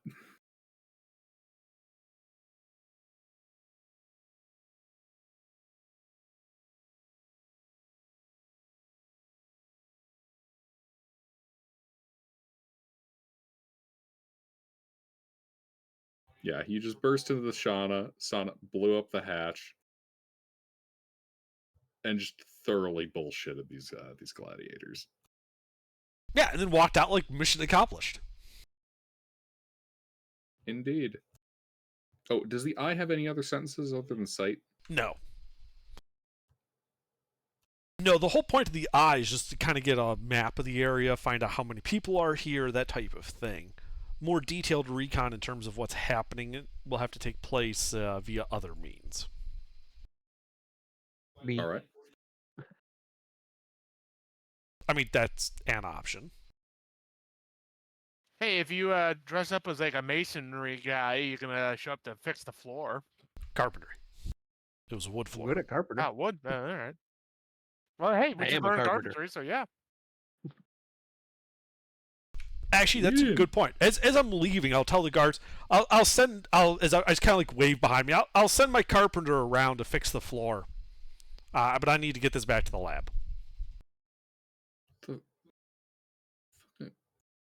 And I just walk out. I ignore any of their protests. I'm too important to be bothered by the details like that. I'll just send the carpenter over to fix it.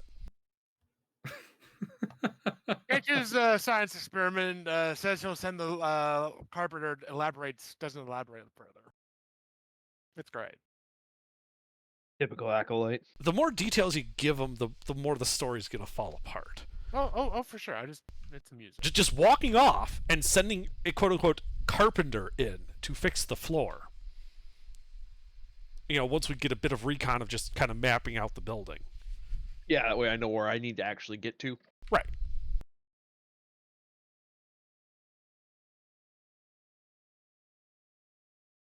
Alrighty. Yeah, so your eye floats in. Well, you have the map. Where are you going?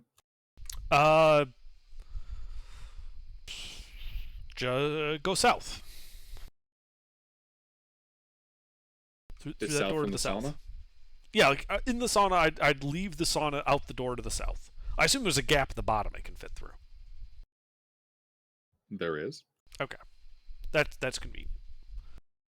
Yeah, so inside of this room is a bath. Ooh. okay. Any other ways in or out? Am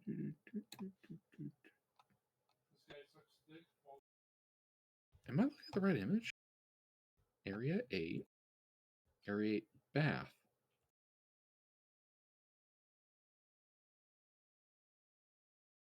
Yeah, give me a second while I give you the image.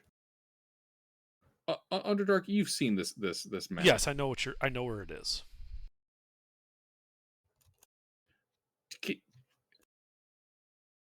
It baffles me that the bath has like a couple of these little like bath pools and this giant fucking like. Have like, you never looks like seen an a Turkish arcane bath? No, I haven't. It's a Turkish bath. Okay. Yeah, I'm looking at this and I'm like, why does it have a giant arcane sigil in the middle of the floor? It's not. It's a table. They lay on. Lay on a tape. This is a strange house.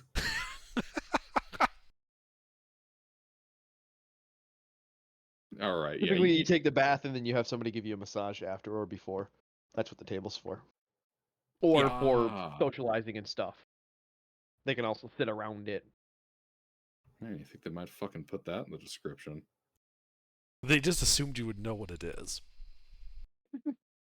Look, I'm familiar with the Because- Greco-Roman bath. That's because everybody knows how a Turkish bath works. Come on, silly. It's not a normal bathhouse, that's for sure. Come on, Gilbert. How do you not know what the Turkish bath is like? I thought you enjoyed history, nerd. All right. Yeah, so it pokes around the bath. It's a Turkish bath. I mean, it's a bath.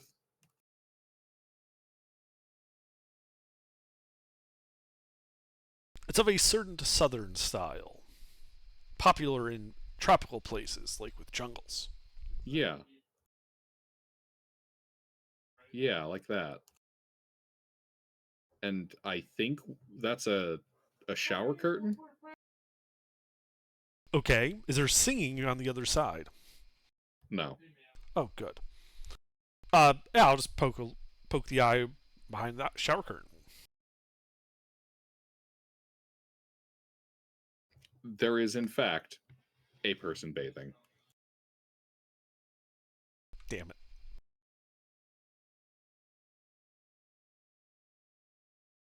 You have just gotten an eye full of ass.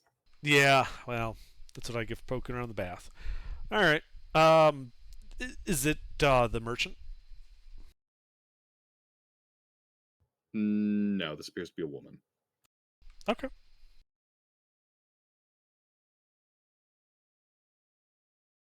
Let's see. Oh, I'll float the eye.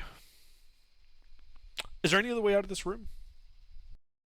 Yeah, the way you came in and the two doors to the right. Oh, I'll float out the two doors to the right. Alrighty. Are the guards still standing around scratching their heads about what the hell they just witnessed?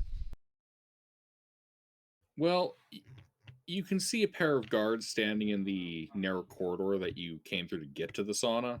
They're gesticulating. You don't know what they're talking about, but they certainly have strong opinions based on how they're waving their arms around. All right. I guess I'll go to that northern door. Yeah, that northern center door in the little hallway. All right. That door is a bit too narrow to slip through. The northern one. All right. Go. Does it have any windows or locks or anything like a keyhole to look through? Yes, yeah, there's a keyhole. Oh, I'll have it look through the keyhole.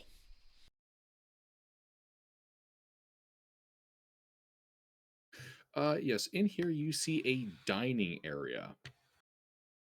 Kind of set just above the floor with pillows kind of sat next to it. Is this a pair of double doors that I'm looking at? Yes. Okay. Is there anyone inside? You do see a servant in here. Okay.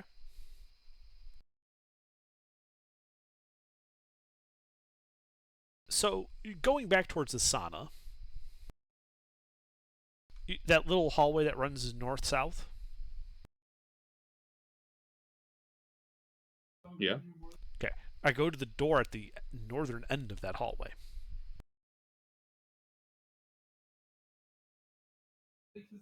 That super thin one? Yes. All right. Yeah, you can see that one leads outside. Okay. Yeah, we'll ignore that one. The first one on the right, then, just across from the sauna door.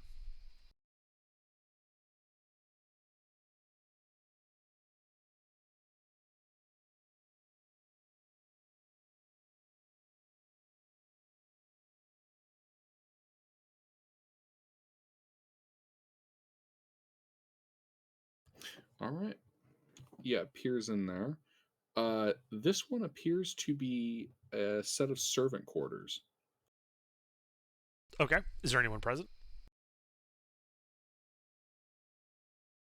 Yes, there is a servant lying in bed. Okay. Are you doing a thorough investigation there, or just like looking in? I'm looking in this. So the purpose of this eye is, because it's visual only, is to map out the complex and to get a count of the people and what kinds of people they are. So guards, whether they're armed, servants, things like that.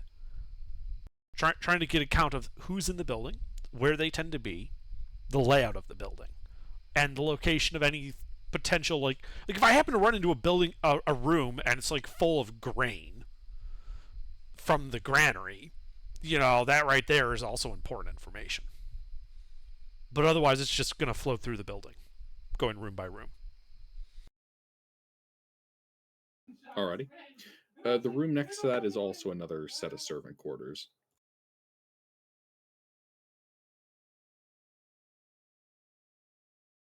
Anyone in it? No. Okay, moving on. Let's see. So then going to the east. So from the bathhouse going east. On the south, just before you get to that big circular area, there's a small door there. Mm-hmm. What's in there? Inside of there is a storage room. You see a crate about 5 foot by 6 foot, standing vertical, and a 50-gallon barrel. Any markings on them? Yes. They are both marked with the same crest that... The fuck did I name this guy? I keep forgetting his name. Ekramar. Marked with his Mr. personal Mars emblem. Bar. Okay. No way for my eye to get a look at the contents, right? No gaps or anything. Correct. Okay. Going then across past the double door to the opposite side of the circle and looking south through that door. This one is a similar storeroom, but bigger. Well, I should say not bigger, but more full. Okay. And it's anything in there is all just marked with the merchant's personal sigil?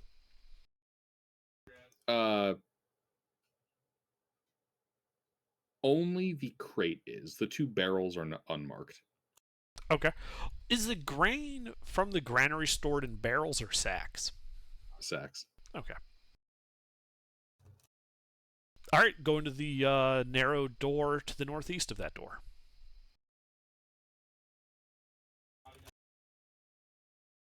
Door to the east of that? Yeah, on the northern wall. The top right corner of your revealed map.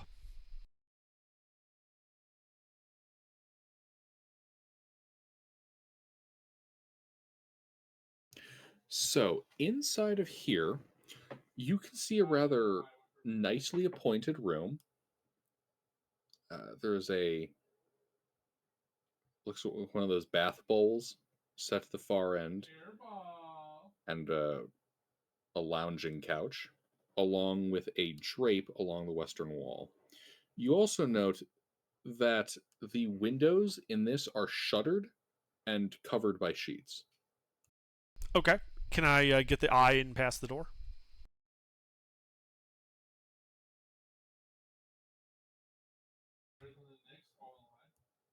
Indeed, there's enough of a space that it would be able to slip in. Okay. Anyone present in the room? There is not. Okay. What's underneath the curtain? The curtain, slip in there. Inside of this next part of the room is a bedchamber. The windows are also shuttered and covered. And you can see a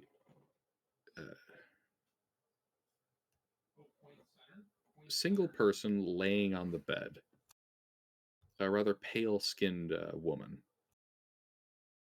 Rather well off based on her apparel. Is Ekramar a woman? No, Ekramar is a man. Okay. You said she's rather pale skinned. The sheets are closed. Does she look to be unnaturally pale?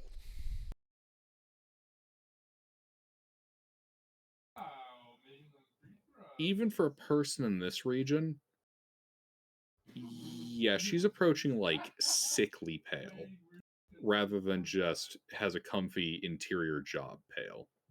That's what I'm getting at. Is she breathing?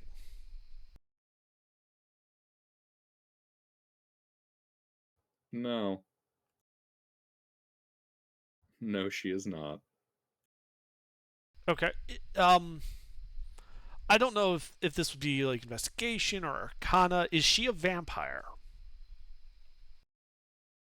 Like is she actually like a corpse, or is she the undead?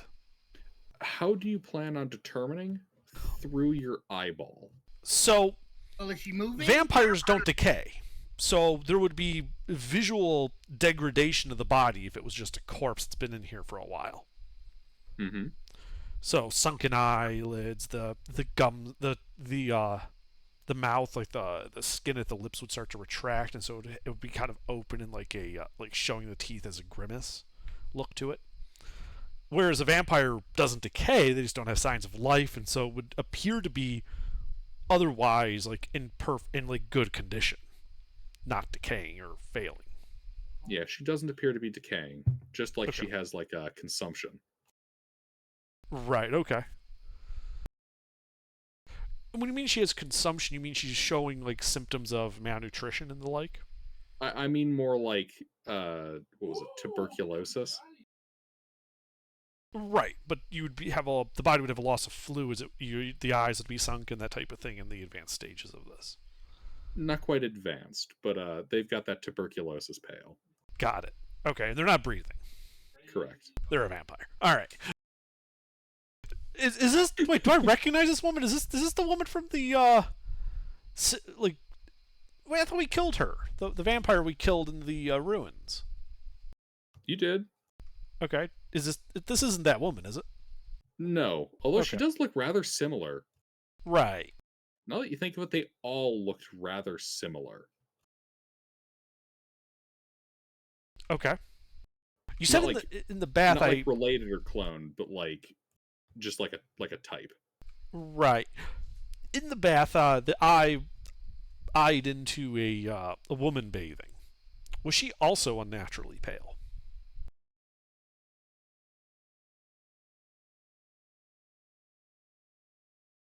She was not.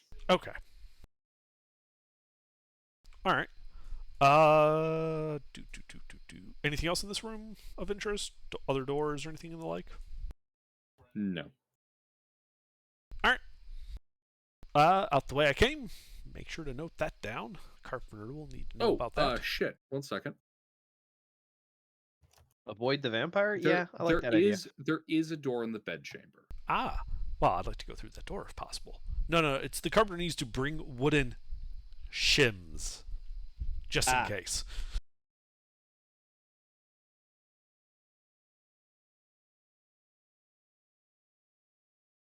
Is that actually a D&D mechanic they incorporated? Yes. Nice. Not so much for vampire spawn, but for full vampires. Definitely. Yeah, it's pretty neat. Steak from a white oak tree. Give me a second, I'll update the map for you. Okay.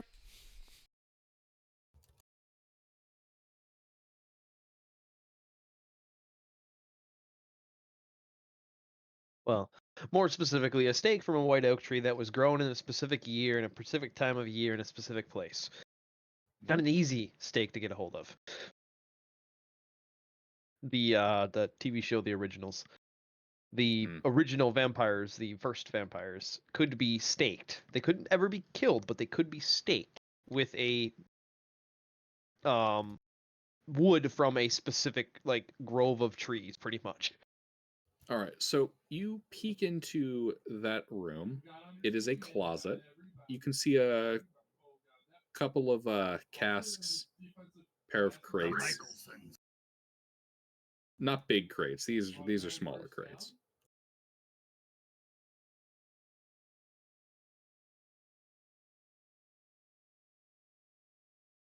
Okay.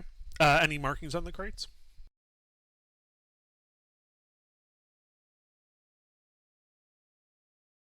A single crate is marked C.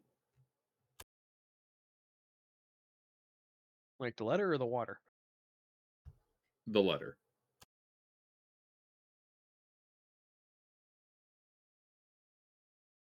Okay. Anything unusual about that crate's construction? Nope. Okay. Does C have like is it a well-known crest or something? Remember the note from Hayes?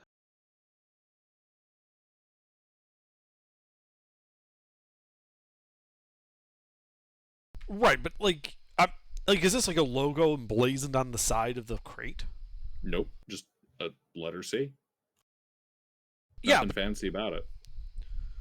Brought to you by is it like Pokemon. is it just like scrawled in the corner of the side of the crate? Yes. Oh, I see what you mean. Like, was it put like Is it like brazenly on the?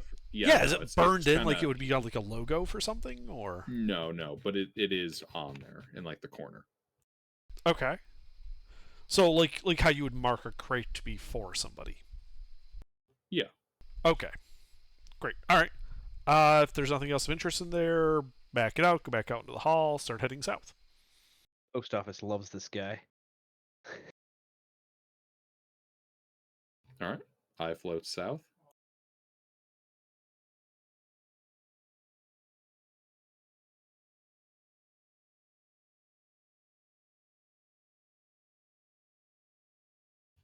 Peeks into that room. Inside here, you can see a rather nice living space. A bathing basin located at the far eastern wall. Pillows, area rug. Rather nice room. The two doors to the south are open, letting in the morning light. Anyone present? No. Any other doors? Yes, there is a pair of doors on the north wall. Two Okay. separate ones. Well, I'll float over to the double door and just look outside to see if there's anybody out there. You can see a servant tending to the shrubberies, Okay. Yeah. fishing stuff out of the water. Right, Keeping right. everything nice looking. All right. Well, then I'll go to the north door on the right. All right. The eye peeks in. Inside of here, you see a bed. Anyone in it? Nope. Anything else in the room? Yes. Well, other than like the standard furniture you'd expect, there is a door on the north wall. I'll go over to that door. It leads into a closet. Anything interesting inside? Just some crates, storage. Any of them marked with anything interesting, like a C? No. All right. Then I go out. And is there anything else in that closet, like another door or anything like that?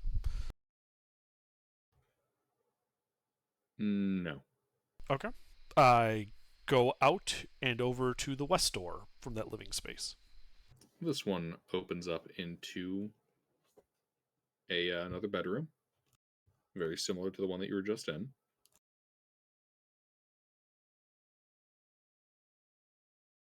Okay. Is there another closet door in the back? There is. This one is already open. Oh, is there somebody in here? Yes. You can see another rather pale skinned woman walking around, like pacing back and forth, dressed very similar to the one to the north. Similar in that it's. Is it like garments not from this region or something?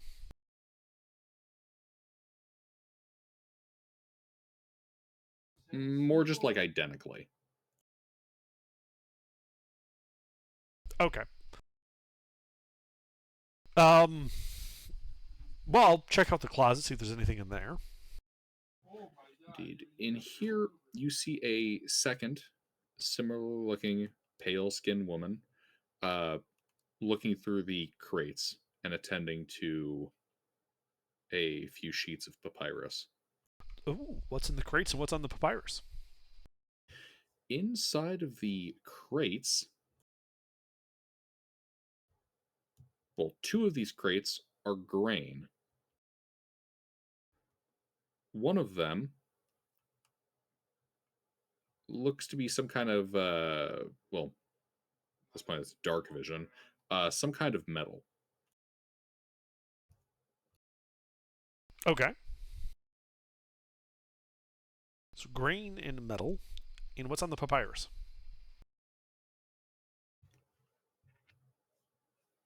Recording. The it lists grain crates, uh, and the number here stretches from 30 to 50, listed as altered, and the tin on here lists 10 crates of tin, which are listed as altered. There is a blank space on one of the tins. She's currently attending to the tin. Okay. Is she doing, like, besides counting, is she doing anything to them? Yes, you can see her pull out a flask and apply it to the tin. Okay. Is this area lit? It is not. Okay. What visual effect does this liquid have on the tin? It does not. Okay. Where did she get the flask? Pulled it out of her robes. Okay.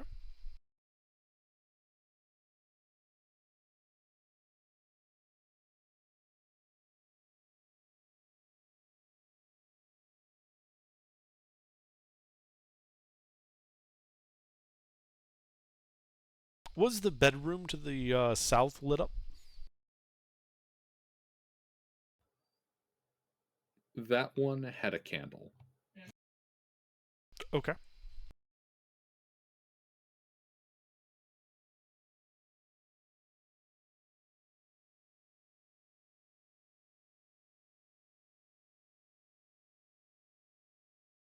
All right. Our plan's getting altered. Okay. Well, I'll leave her to it. Head out. Back round to the north, round to the west, by the bath to the south.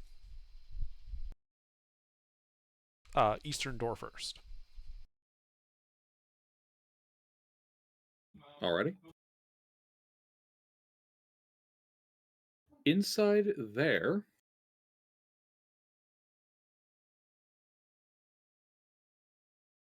is a toilet. Is it occupied? You cannot see. The door's shut tight. Yeah. Okay. Southern door. Southern door. That door is open, revealing inside a kitchen.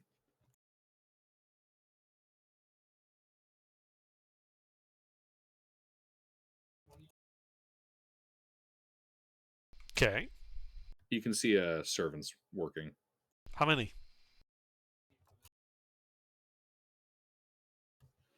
4. Okay. Do any of the servants have any presence of injuries to their neck? Bite marks, for instance? No. None of these servants are showing any bite marks as you scope around. Okay. Any other doors or ways out of this room? Yes, there is a flight of stairs headed up and 2 separate doors to the north.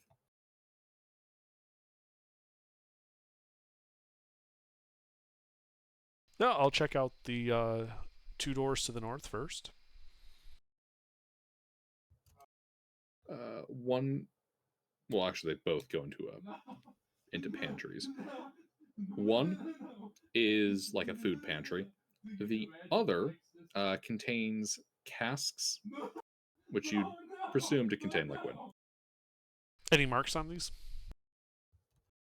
Yes, they're all labeled beer and wine. All right. Up the stairs, I guess. Right, 1 second. I can only unveil so quickly. Yeah. I figured if I go fast enough out, you'll just be able to save time by just revealing the whole map. Yeah, save the rooms True. that the I can't get into. Yeah. True. But even then, those rooms I could still look through the keyholes. Keyhole. Mm-hmm. So even if we couldn't get in there, we should at least know what's in them. And so Yeah, far, none have of an them seem to understanding. have, with the exception of the toilet room, none of them have a path out of the room that we couldn't go to. Fair enough. Fair enough. Yeah, you float up the stairs.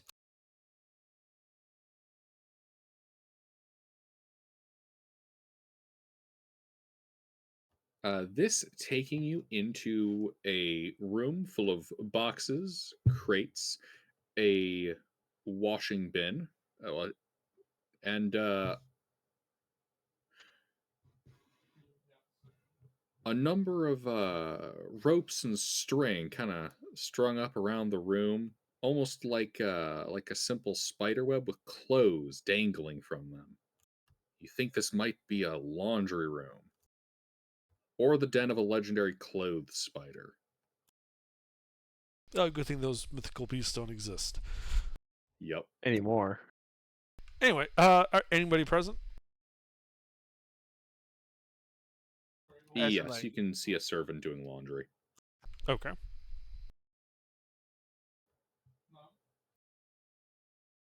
All right. Any other ways out? Well, there's some windows, 2 windows, 3 windows. I'm sorry, and a door to the south. Door to the south. Which is open, taking you just into a empty corridor, save for some light spilling in. Okay. Any other doors visible? Yes, there's a door on the far side north wall. I go to that door. It opens into a corridor. Shock. What's in this corridor? In this corridor are 2 windows opening up to that courtyard, and 3 doors. I go and look in the first door. You peek into the first door, light spilling in from a window illuminating it. You can see a small chamber in here with a bed. Anybody in there? Nope. Looks like this is servant quarters. Okay. Any other doors? Nope. Next. Next one.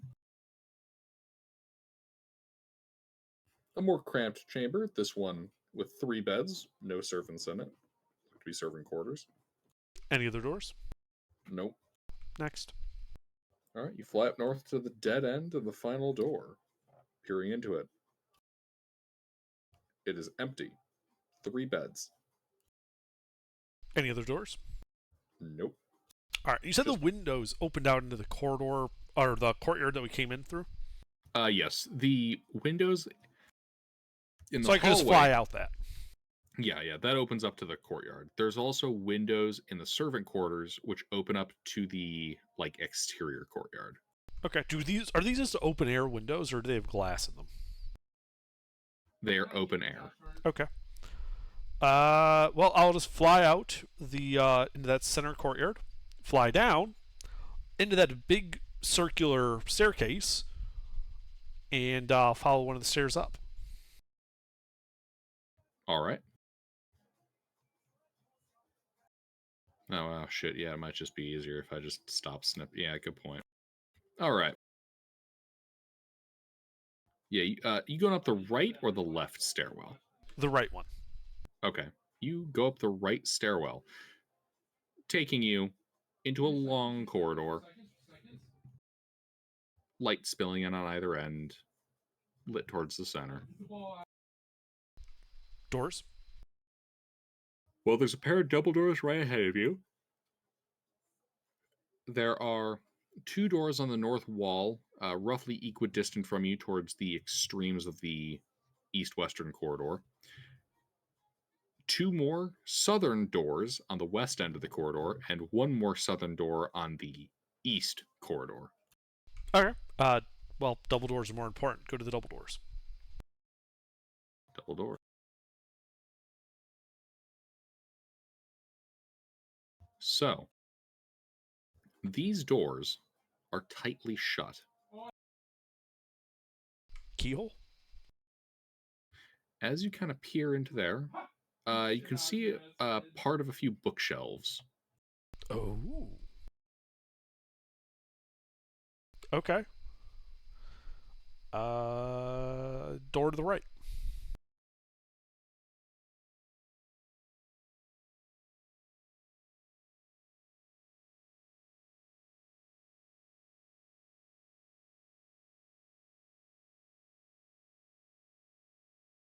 All right.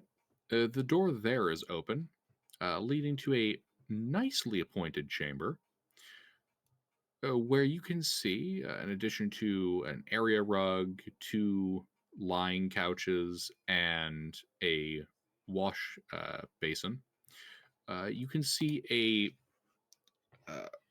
rather old gentleman, and I mean old human.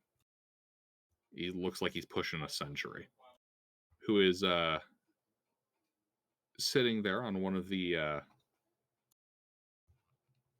couches, reading.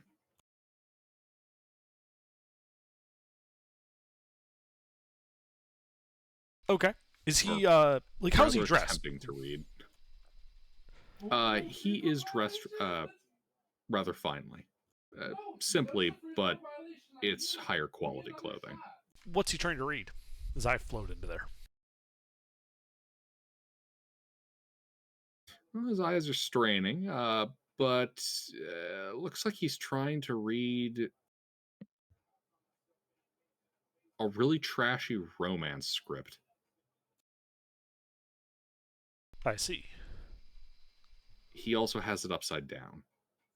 Ah. Okay. Uh any other doors in this room? Yes, there's an open door to the west, which leads into a bedroom. Okay. Anybody in there? No. Windows? Yes, 1 window.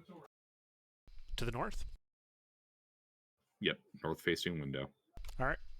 Eyeball flies. Eyeball goes out the window and to the left, along the wall, to the window, into the bookshelf room.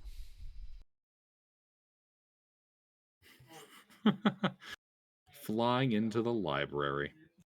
You're damn right I fly into the library. That just became the most important room in the house to me.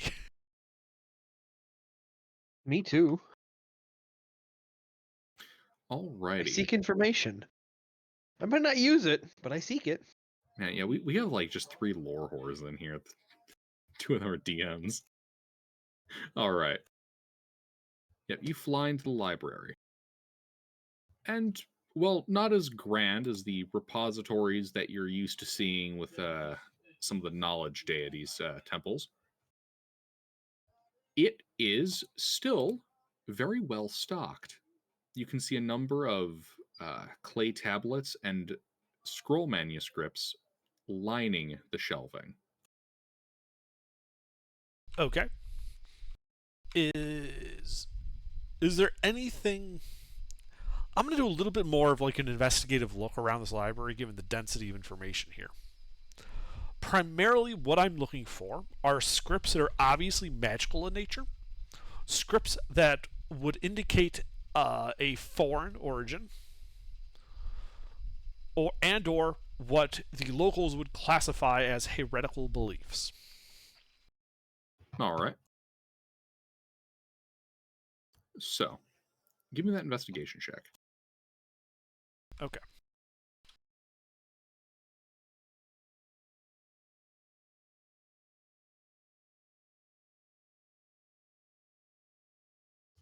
I don't think you've ever rolled low on one of those. I usually have advantage because I either have help or my magnifying glass. This is the first time in a long time I've done that without advantage. Indeed. Yeah, so you scope around in here, and you're not seeing anything that would be heretical. A lot of the scrolls are rolled up in the first place. And but as you're doing this, though, you do find on a more prominent position, kind of propped up on some wooden supports, a fractured tablet. Looks to be made of obsidian, and its script looks like it is gold inlaid into like grooves in the stone. Do you speak well, I should say, do you know giant? Not at the moment. He spells it out to me. I speak Well, giant. rather, I have a quill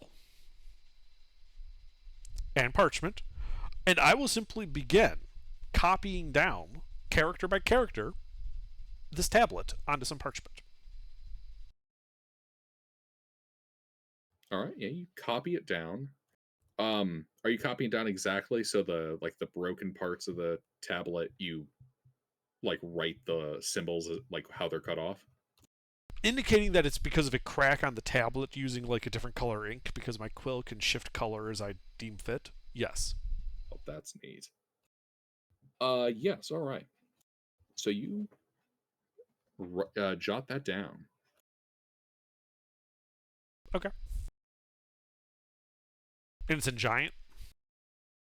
It is in giant. Anybody speak giant? I can read it back to you. I do speak giant. Great. What's it say? I read it back. So, I do not have the exact text typed up yet. Well, I should say I don't have the incomplete text typed up yet. But from what you're gathering, and it's rather prosaic language, along with the presence of a rhyming scheme, this looks like it is the transcribed, like a transcribed prophecy. Is that a prophecy that any of us might be familiar with?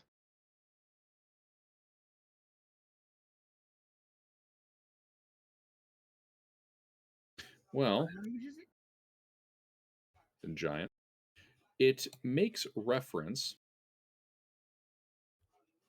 to something called. Give me a second. I just realized I put this information on a different section.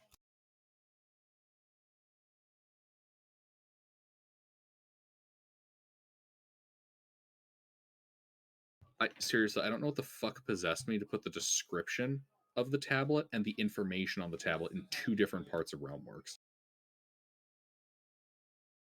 Clicking is fun. It seemed like a good idea at the time. Oh, by the way, Intervin, your quill is officially canon. Now it looks like this. Uh-huh. With a feather glued on the end. To the common observer, it looks like a quill. However, it is a monstrosity of future design. Weird clicking noise when it changes color. What was that? Nothing. So, it does make reference to the God King Akhed-Ur and a battle he had with a great black worm. Later section of the text shifts over to references to a autochthonous maw consuming his cities.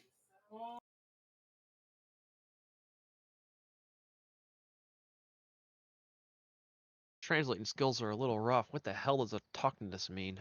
Autochthonous would mean effectively of the earth, like coming The earth from splits open earthquakes. The cities giant collapse fracture. into the Gotcha. Underdark. Gotcha. Giant Cool. fracture.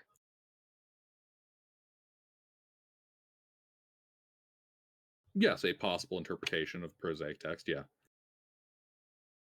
Does anybody have a good history check score? I mean, mine's not terrible. I mean, I have a think I'm +5, but I have proficiency in history. And the So final, I'm thinking that I could help somebody. the final section of the tablet reads, "So saith the Eye of Storms." That'd be the history check right there. Yeah, I'm saying I have advantage. I mean, not advantage, but I have proficiency in history, but I only have a +4. You can provide advantage, yeah. Yeah, so would you mind helping me then with this check? Yeah. So I'd like to make a history check on kind of this prophecy in the Eye of Storms, especially. I have a +4 in history, so. Yeah, you're the best. You're the best, Intervin. All right.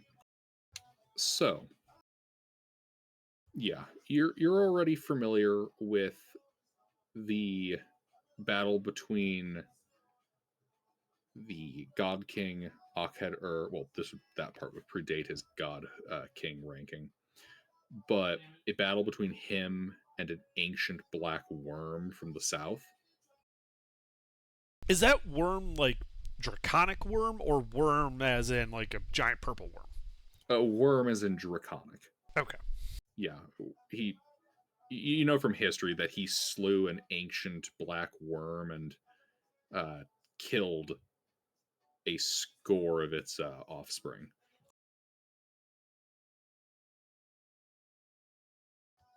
The autochthonous maw is less clear. That particular section of the text is badly marred. And the Eye of Storms is a title belonging to a now deceased storm giant oracle who was said to live out in the Bay of Eyes.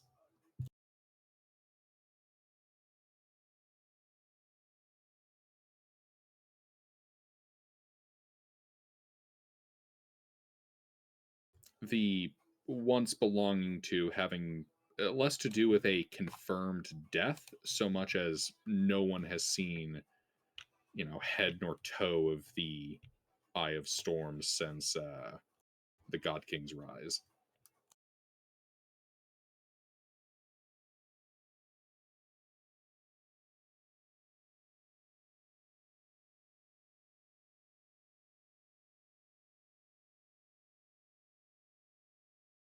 Okay. Interesting. So he's an apocalypse cultist. Got it. Oh, always fun. Anything else in the library of interest? Magical shit? Nothing distinctly magical. He is a poor wizard. Alright, back out the window and in through the window that I originally left with.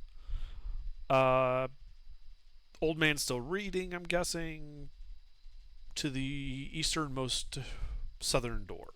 Yeah, the old man's still reading, and he seems to have realized the reason he was having trouble reading, other than his terrible eyesight, was he was trying to read something upside down.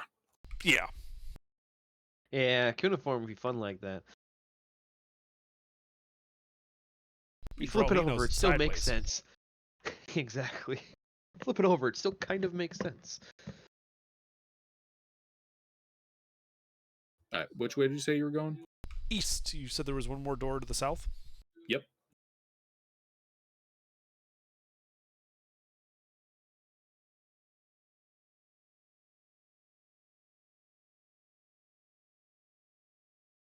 This room is very nicely appointed.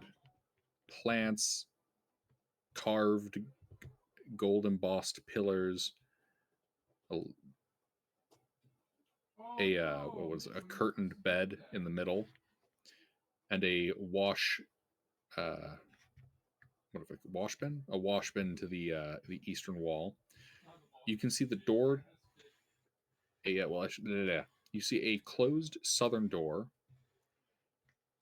and a closed door on the west wall, but the northern door on that west wall is open.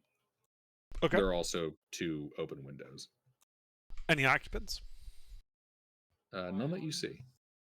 Okay. You said the bed was curtained. Are the curtains drawn?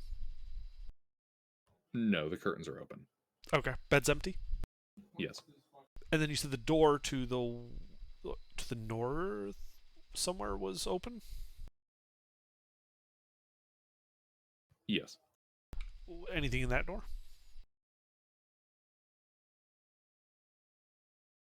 So that one is a walk-in closet.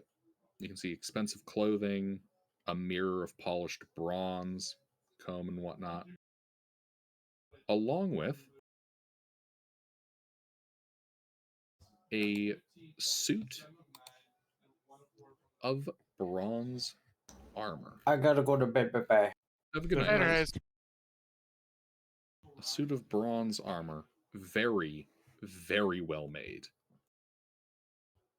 The helm of this looks to be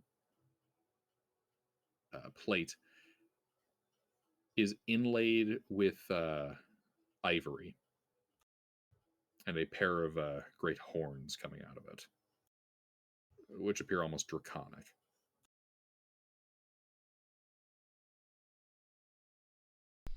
It isn't like it's styled as if like in the style of some like draconic horns.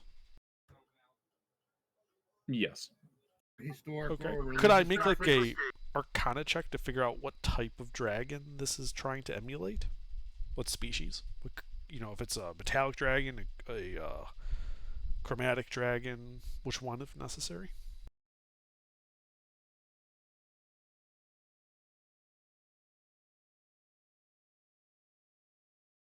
Yeah, give me I guess a nature check, arcana check, or history. I'll go with Arcana.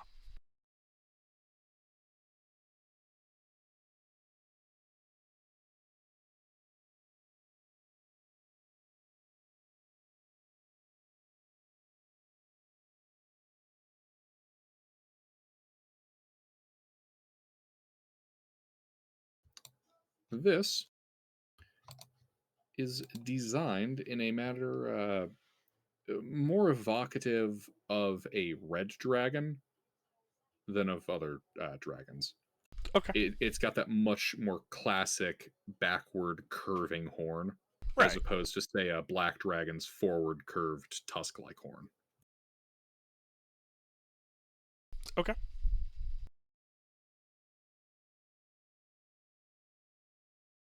Anyone in the walking? Like, is there any occupants in the room? There is not. Any of the ways out? Nope. All right. Next, you said there was another closed door in the room, or no, two more. You said. Go to the next one.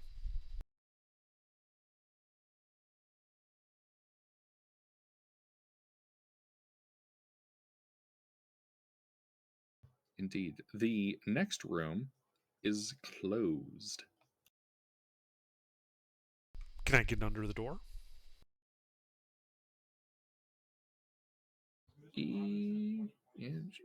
Yeah. This one contains a bathing chamber. There is an occupant inside of it, inside the tub. Okay. Here you can see a rather tall, muscular Goliath. His skin, in addition to the like natural black striations that they have, is ritualistically scarred across almost his entire surface area.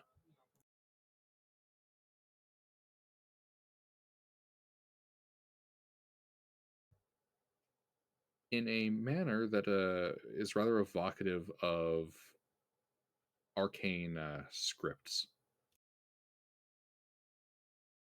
Well, being an arcanist, would I be able to determine what this is supposed to be doing, if anything? Can I interpret these arcane scripts? Mm-hmm. Give me an Arcana check.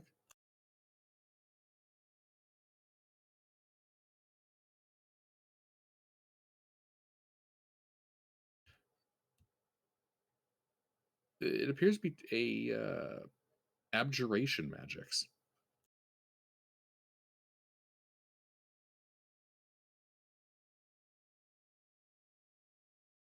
Very specifically, it would seem to be stone skin. That he scarified onto his skin? Mm-hmm.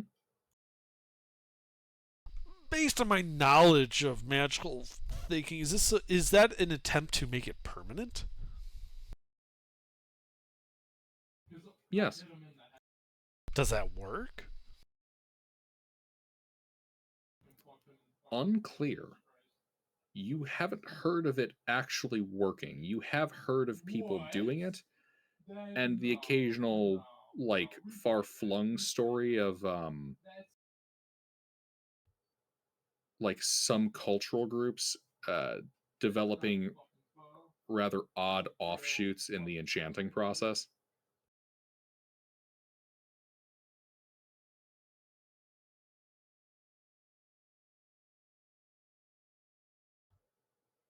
For Okay. example, you've heard of like some northern tribes who would paint their bodies in order to place enchantments on the warriors. Sure. Alright. I'd like to make a close examination of his body. I don't need graphic details, Gilbert. Yeah, But I know. what I'm looking for is indications, especially around the hands, the feet, and the face, of minor injuries like scratches, bumps, things of that nature, little sores and the like. Things that might happen if, like, you scratch your hand on something, you stub a toe, you cut yourself shaving a bit.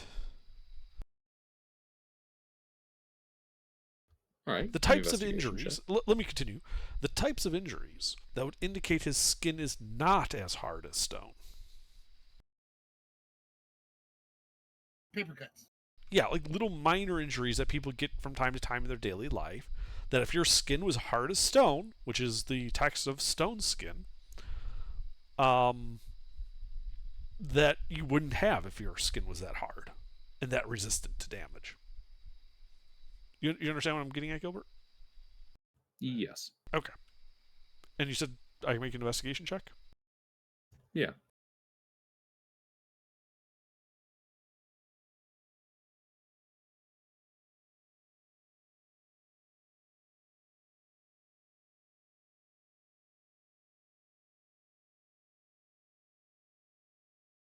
So you look, he does not have a lot of injuries upon his body. You can see uh, the occasional odd scratch or cut, but especially for a person who physique would indicate a room would indicate a rather martial lifestyle, he is rather notably uninjured. Okay. Almost like he's resistant to non magical damage. One might suspect. Okay. Is the scarification placed in such a way that normal clothing would hide it?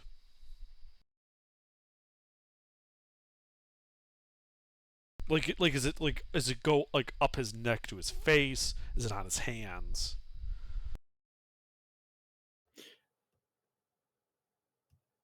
It is in a manner that, yeah, would be concealed. Okay. Should he be And willing? Under asked some really good questions. Sorry, just wanted to say that you're asking some really good questions. That's a good Thank you. observation. I mean, yeah. Now, obviously, this isn't common in this region. Is this common among the War Master's enemies?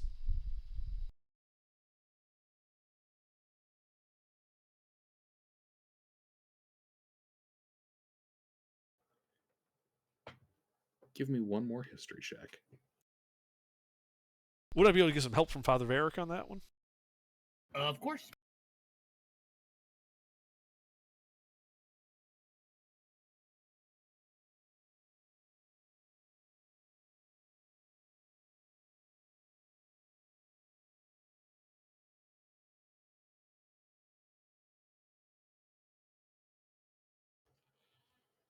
So, you would know that this kind of advanced and exotic magics were practiced by the god King Akhed-Ur, and there are rumors that his daughter, Aramina of Urlashala, also possesses some of that knowledge.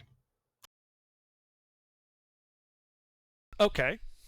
They would be the closest people geographically that Drew might consider an enemy.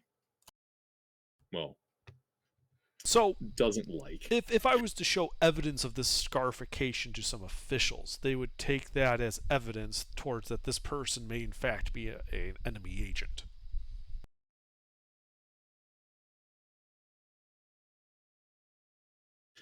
That, not necessarily.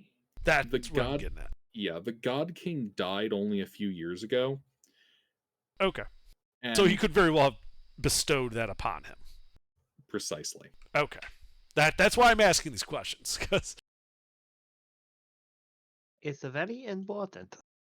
well, it's important, but also if we could finagle a way to get official sanction for an assault on this guy and his little place here, He said, pay us to kill him. Oh, good. Yeah, exactly. Why get paid once when you can get paid twice? The party trying to find a way to swat this guy. Well, we'll be the SWAT team either way. It was just more if we could get official sanction for it, it makes things a lot easier on us. Financial ramification is a good motivator. Well, it's also, we can go loud if we wanted to. Yeah, the sneaky is much harder. Yeah. I have no problem with the sneaky approach, but, if we have the option for the loud approach, Oh, yeah. If it we opens have up some sanction, options. Yeah, we don't have to hold back. We can just blast the house from outside. Hell. Yeah, we can go Rainbow Six on his ass at that point. Anyway. Alright, is some people do things like read books in the bath. Is he doing anything like that, or is he just sitting there? He's cleaning himself. Fair enough. Alright. Well. Like, really meticulously. Okay. Well, some people like to be clean. Scrub off the ick. Is what he's scrubbing off, just to check, is what he's scrubbing off like blood or anything?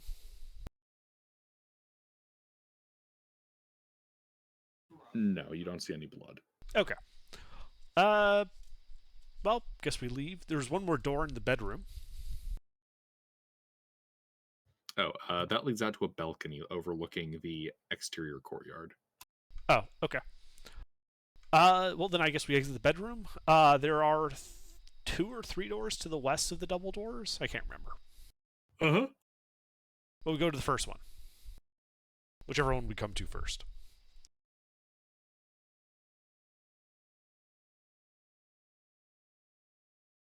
All right.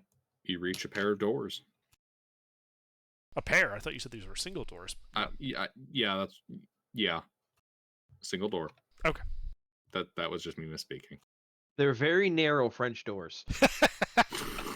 They're painted to look like double doors, but it's just a trick for people, and it's just a single door.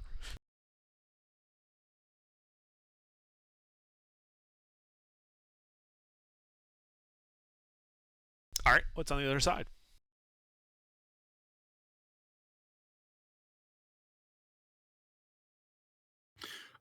Inside of here is a rather nice living space. Table in the middle, lounging couches, shelving, and you can see a pair of those gladiators engaging in a game of dice with each other. Okay. Oh, how many of the gladiators were on the first floor? 5. Okay. All right. What's on the shelves?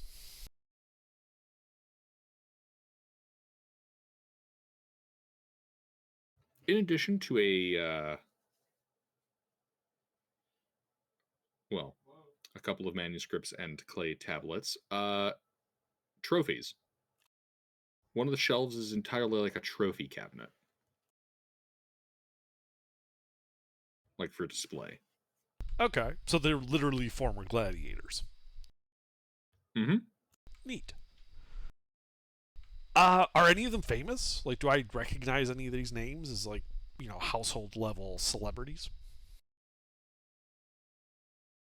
So I assume the trophies are engraved with like people's names and stuff. Not that type of trophy. I should have been more clear. Like trophies they took from the field of battle. Correct. Got it. Okay. When you said gladiator and trophies, I was thinking like they like won like actual like official tournament trophy type things. Wrestling tournament trophies, yeah. Yeah, basically. There is one of those though. Yeah. Okay. Any other? Some other dude's sword. Any other That's ways what out of the they room? all are. Well, hold on. So the actual trophy Mhm. is an engraved spear tip.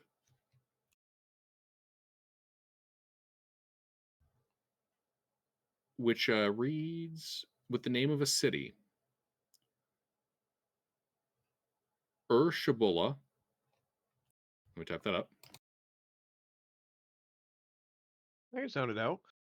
I'm good at that.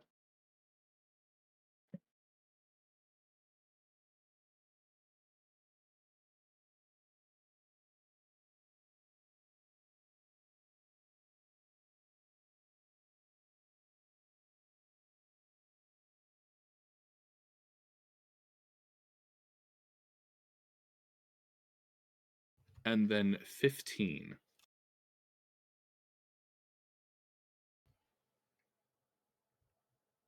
With history check like yours, you would in all likelihood know that the way if a gladiator becomes the champion of an arena, they will receive an engraved weapon, usually the blade in most cases, sometimes like the full weapon, which will have the name of the city and then their age when they became champion.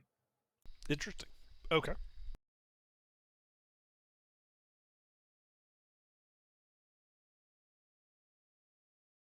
How old do these gladiators look?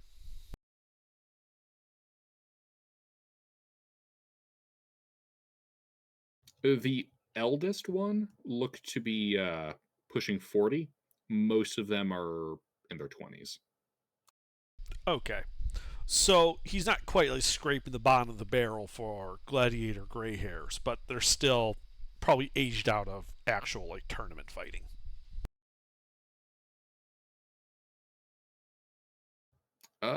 Only the one in his 40s is probably pushing that. Okay. The ones in the 20s are still in their prime. Generally speaking, people begin to age out once they start getting into their middle 30s. All right. Okay. Although 15 is rather young for a arena champion. Yeah, I figure that's why it's there. It was more that combat sports tend to be somewhat intensive, and so you don't tend to see them a lot get to middle age and still be doing it. But I'm thinking from not true. I'm thinking of it from like a modern perspective. You can fight into your 40s and 50s if you train well enough. Fair enough. Yeah, but I'm not that That's experienced modern with day. it. I'm not talking, but that ain't talking about, medievals. Yeah, that's modern day, Yeah. assuming your like injuries get properly fixed. Yep. Yeah. Modern day, you have a lot more medical advances, so you can stay healthier much longer.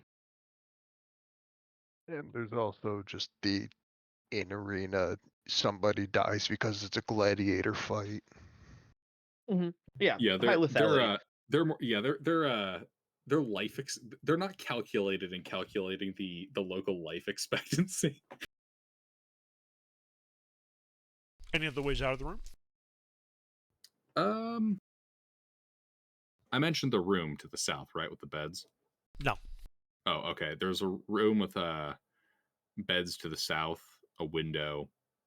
You can see that overlooks a section of roofing, water collection Anyone in the beds? basins.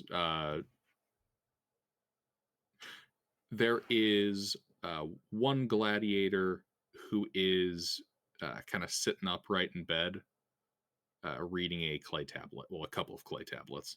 What's on the clay tablets? I'll float over there and look. Do we recognize any of these gladiators? The clay tablets, as you kind of skim over them,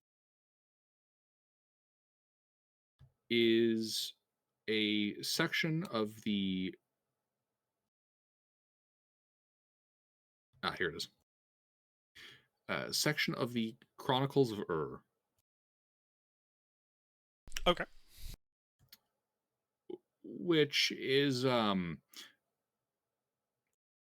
well, given your knowledge, is allegedly a partly fictional recount of the God King's early life. The most people though view it as totally straight on balls accurate. All right. I gotcha. So going with, Father Bear's question, all these gladiators I've seen, do I recognize any of them as being particularly like well known and famous that I would know them?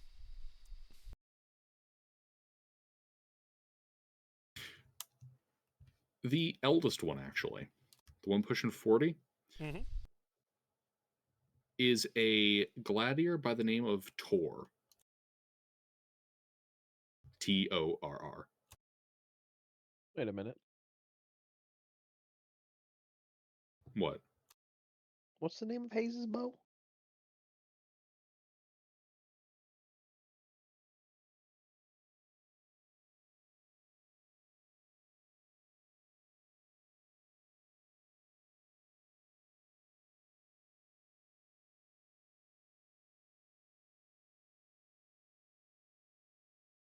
All right. That's good to know. So he's probably particularly skilled as well as being aged.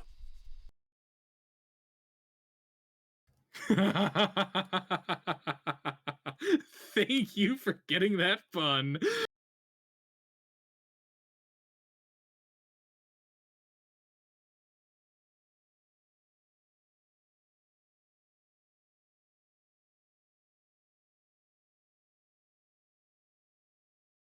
Sorry. That's funny. That is quite humorous. I had to change my batteries. What did I miss? Gilbert laughing at your recognition of the pun. Yes.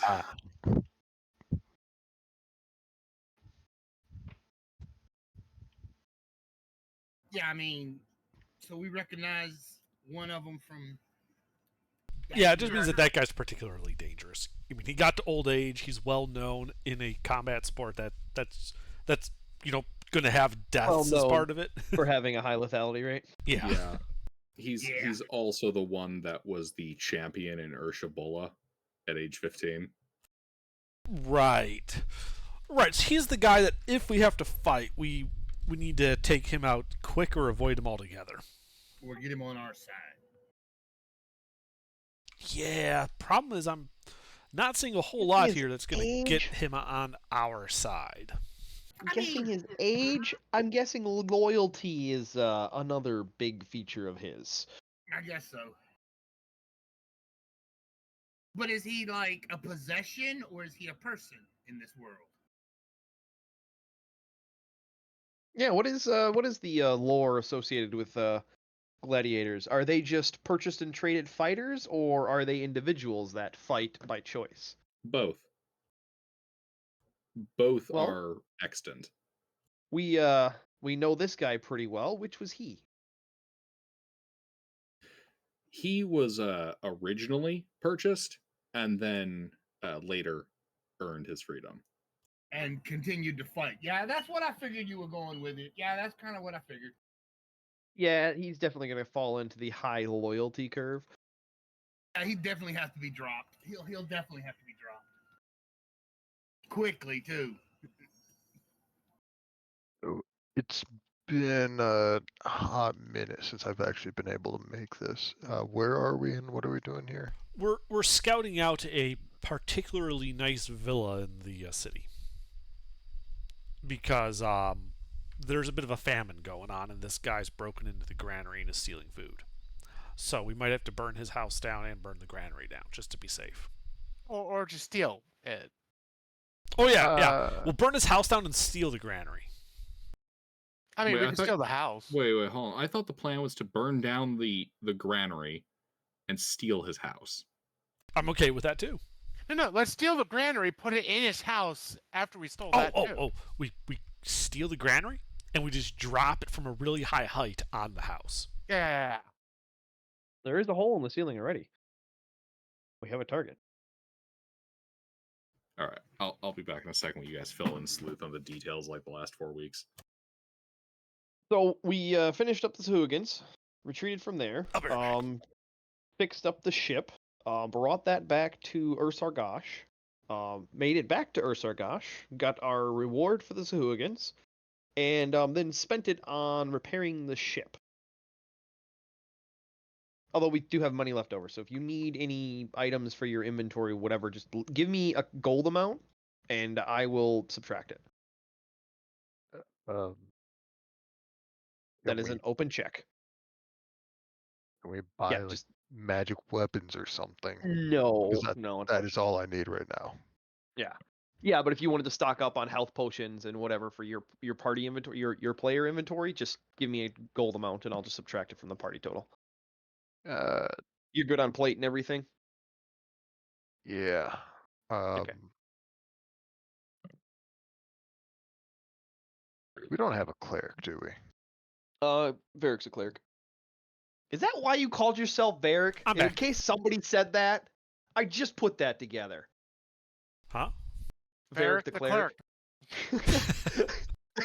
I literally say, Berger asked if we have a cleric, and I was like, Varric's a cleric, and I'm like, oh my god. Oh, are you swapping out Igoda? No, No, I he was was asking. wondering Finally about came up. I healings. mean, Varric the cleric. I literally never even pieced that. No, he No, was just don't let him asking because say I it. said It's something like about him we're on stocking there. up on Like, health potions if damn. he wanted to, and just to give me a gold amount.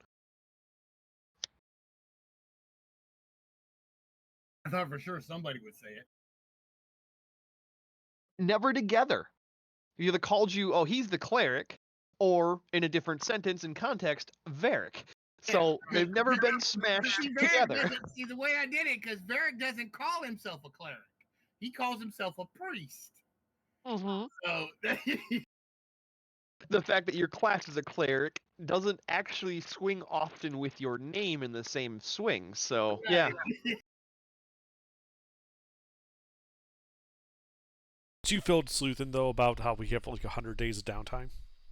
yeah. So if you wanted to do something for the 100 days of downtime, by all means, you can pick up a skill.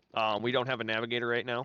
We do have 2 shipwrights, a cartographer, and then somebody who picked up Thea picked up sea vessel piloting. What would So we have a navigation- helmsman, we have a cartographer, we have 2 people that can fix the boat. Because we have a whole ship, it's our ship. What would navigation be? Survival. The skill navigation. Oh, what would it? Yeah, it would be a survival navigation check. But if you could pick up navigator's tools, you get a proficiency bonus to survival.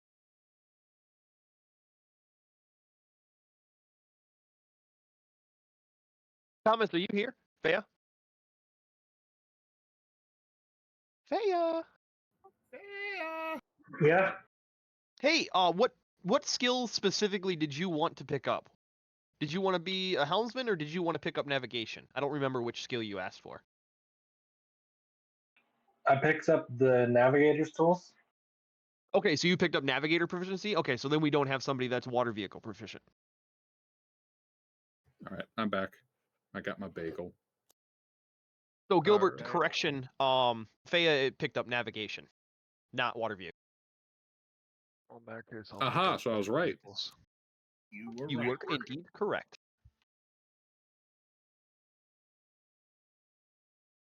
I'll pick up water We were vehicles. just That's why we're slacking.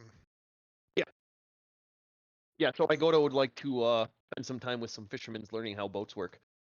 Okay. Mark And then off the also try gold. that 250 for, yep, the All right. expense. Well, might as well finish off this recon. I go back out into the hallway to the final door. Oh wait, no, there's 2 doors left. 2 doors to the next door. I know we don't actually have a map, but you know what the map looks like. If there were 2 doors, then there What would be I'm a gonna rows too. let's just say this is a map I know very well because I've seen it many times on Friday. Yeah,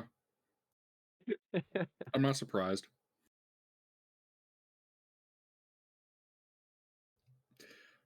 Yep. So this has another room.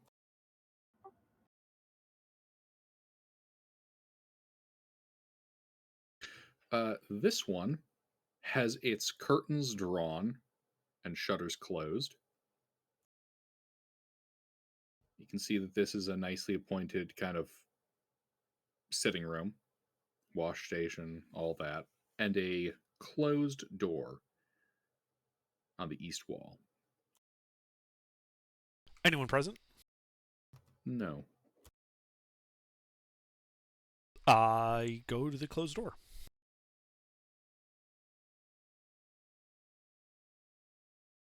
It is closed, and you notice that the bottom of the door has cloth stuffed underneath it. They're on Interesting. to you. They are. Is there a keyhole? There is.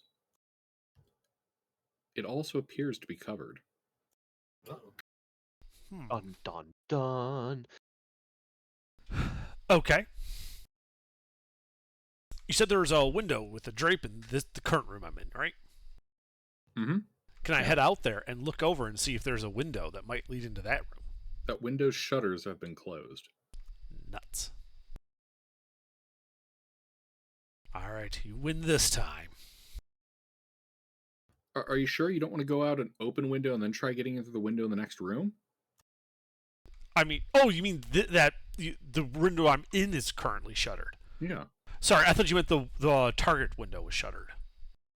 No, the window of the room that you're in is shuttered. You don't know Yeah, about you the said it one was in an the open target window in the hallway, right? At the end of the hallway? room. Yeah. Yeah, so I can just flat out that, float over the thing and look down. Yeah, you fly out, float over, and yeah, the windows are shuttered and it's covered. Bastard. Any gaps? No. Okay. All that specification, not still shuttered, asshole. Masterful trolling. I mean, this spell is kind of just the like, all right, DM, just give me the map. All right, well, I'll float over down back into the hallway, and I believe there's one more door from the hall. Uh-huh. The door's closed, but you think you might be able to squeeze through. Are you sure you don't want to go out a window? Yeah, I'm sure. Okay. This one also contains a rather nice living space, floor pillows, an area rug. And you can see down in the bedroom area, you can see a young woman, looks related to the ritually scarred dude over in the master room, Okay. who is playing the lyre. Okay. Well, trying to. Well, I can't hear through the eye, so all I can see would be her visual attempts at it. Exactly. Okay. When you say she's visibly related, are we talking like a daughter? Yes. Okay. How is she dressed? What do you mean? Is there a way I could examine her to see if she also has the ritual scarification? Ah. She does not have the ritual scarification that you can tell. There's enough skin visible from the tunic and whatnot that you can see that there's none of the scarification. Okay. Besides the instrument, is there anything else of note in her bedroom? Scrolls, bookshelves, demon summoning circles on the floor? You know, the usual stuff. Those kids summoning demons in their bedroom. It's that D&D, I tell you. That's in the basement or the steam tunnels. Only those two sites are holy for us.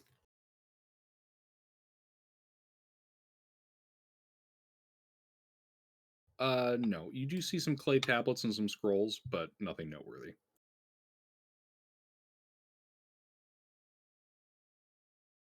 Okay. Her physique, is she a fighter of some kind, or? No. Okay. So, from the evidence in her room, she's not like particularly scholarly, so probably not a wizard. No, their physique is not that of a fighter, so she's probably a non-combatant.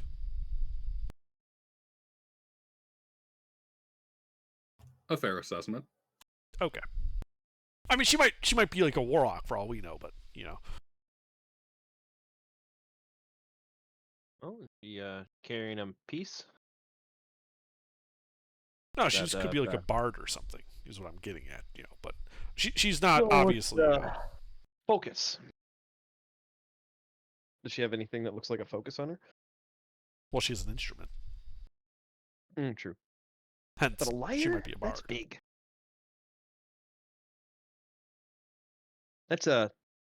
That's a burger kind of bard instrument. I mean, that's totally like you take the noble background, you have the three schmucks just to carry your lyre around as a bard.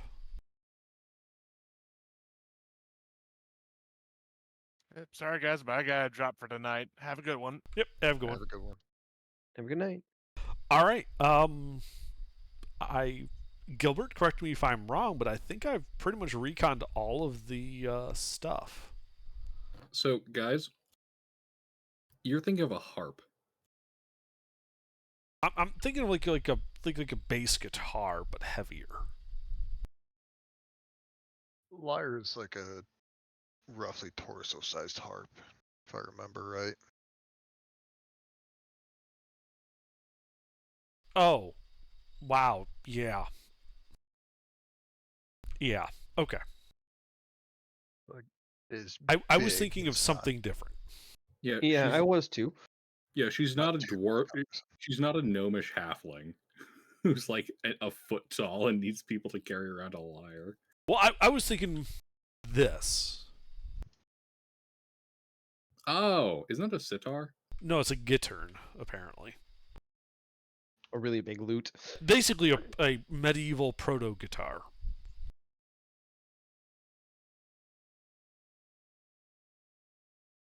Anyway.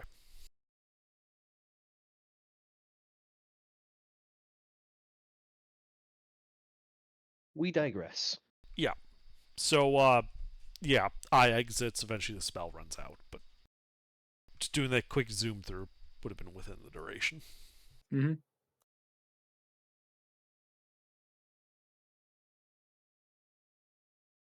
So, any chance we could just get the map? For those who aren't me and don't have the map really handy. Well, you know, Or aren't me and have it partially memorized.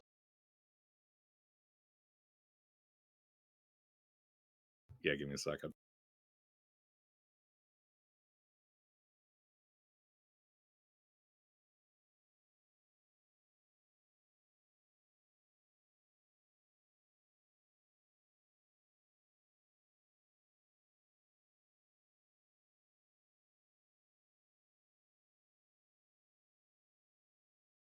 However, Underdark, you do not get the achievement for finding all the rooms and exploring them.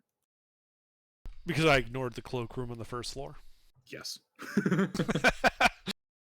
Ah, yes. The coat closet. Clearly, there is something important here. Indeed, that's the one with the demon summoning circles and the staircase to the steam tunnels. Right, but there had to be something that interesting for it to go sideways when we assault the place.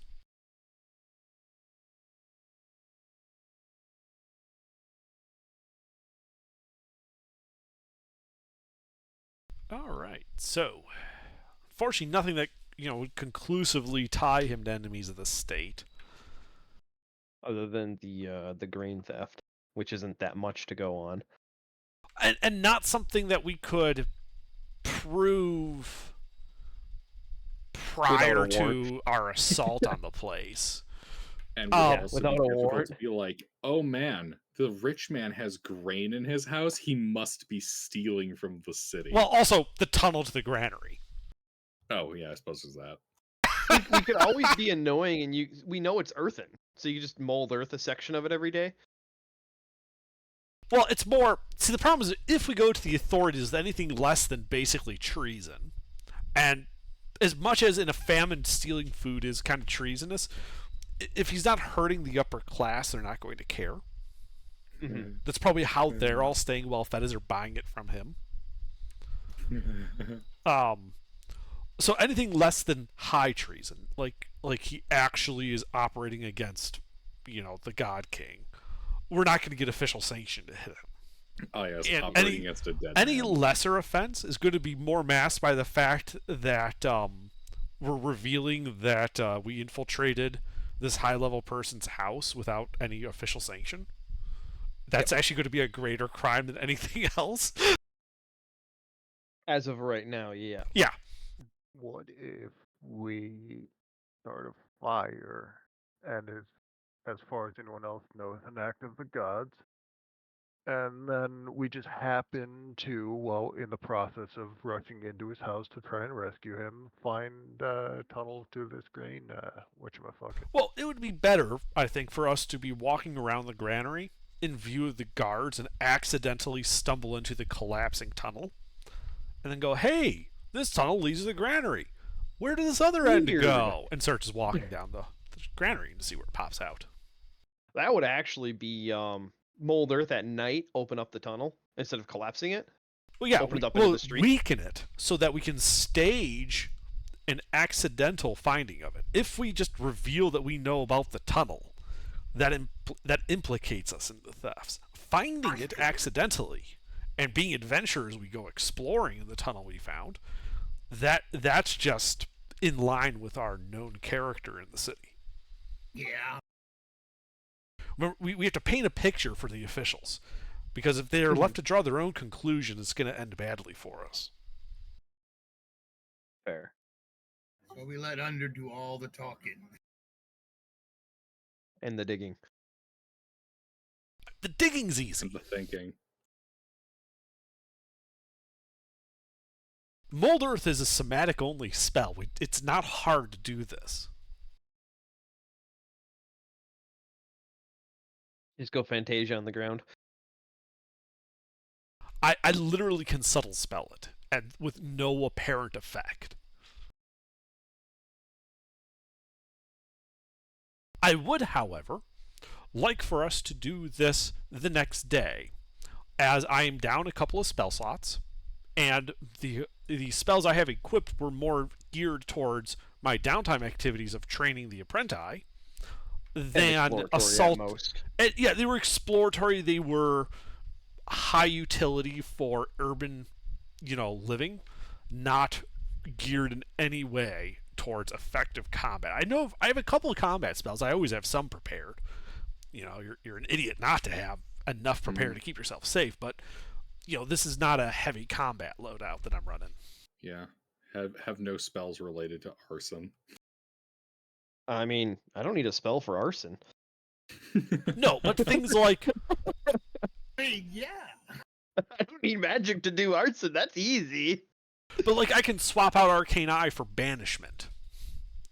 Yeah, that would be handy. I can swap out Sending for Fireball. Yes, always have a fireball handy. I can swap out Disguise Self for Hideous Laughter if we need to take someone down non-lethally. Things like that. You know, I can get rid of Enhanceability and have Binding Ice again. Yep.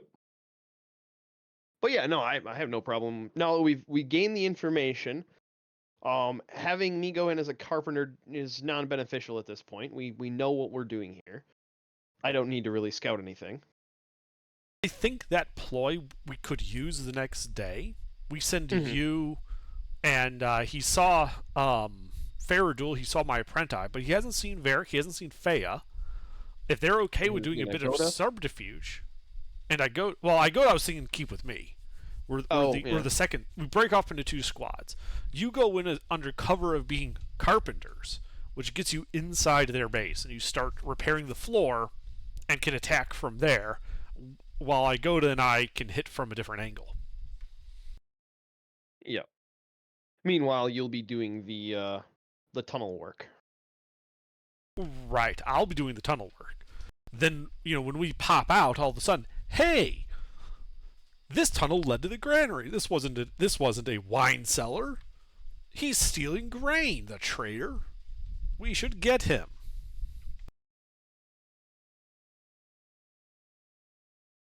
All right. But that way, when we emerge from the tunnel, we're not just walking into a completely unknown ambush. Yeah. Yeah, you'll have allies on the inside. I would say Fea.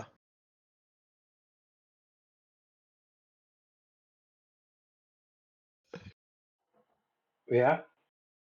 For my party. Yeah, you should take the melee guys with you. And so you probably take Father the, Varric. Yep, Varric the cleric. Yep, Varric the cleric, also your safety coordinator. He's there to observe and make sure all the OSHA standards are followed during your work. Oh, I was saying just Fea for me. You think Varric should come with me? Yeah, and then Okay. it's Igoda and me in the tunnels with the apprentices.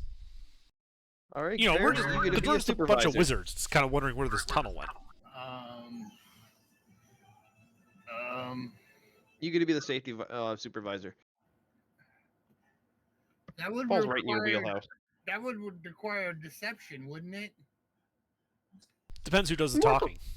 Yeah, more I don't have any deception. I'm flat for that. Honestly, I have, Negative in deception.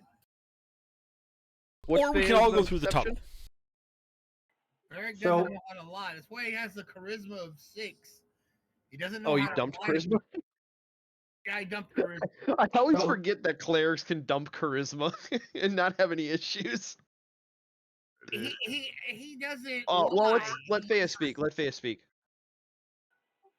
So whoever is doing the talking will have advantage on deception checks because I have a cloud rune. Oh, you'll toss your fire rune on me? Cloud rune. Oh, cloud rune. Okay. Well, that would be beneficial. Then Intervin doesn't have to waste his enhanceability on me. I wasn't. Like, you were going to be doing it flat. Yeah. Father Brad will let you do the talking. Well, no, I'm saying like that would have been the other resource that we could have spent. Enhancement doesn't But if he's last got the long enough to cloud- pull our deception off. It's only an Enhanceability? hour. Is it an hour? I only have to talk my Oh, way it is an into hour. the... For some reason, I was thinking it was a minute. But the Regardless, cloud I rune would be got something I more want to beneficial prepare anyway. instead. Yeah, well, cloud rune would be more beneficial anyway, because there's no Yes. duration on that. All right, yeah, I'll take the cloud rune. Does the manor group have a people person to be the face of their party? I figured that was going to be Rurik. I'm flat in charisma. I don't have a charisma build. Oh, dear God. Am I the only person with positive charisma in the party? No, I go to I've paladin. got positive. We would want another marshal to go with the mages, though. So that we're not leaving them. Well, to be swap more- Igoda and Fea then. And then the cloud rune goes on Igoda, so Igoda can lie through his teeth easily.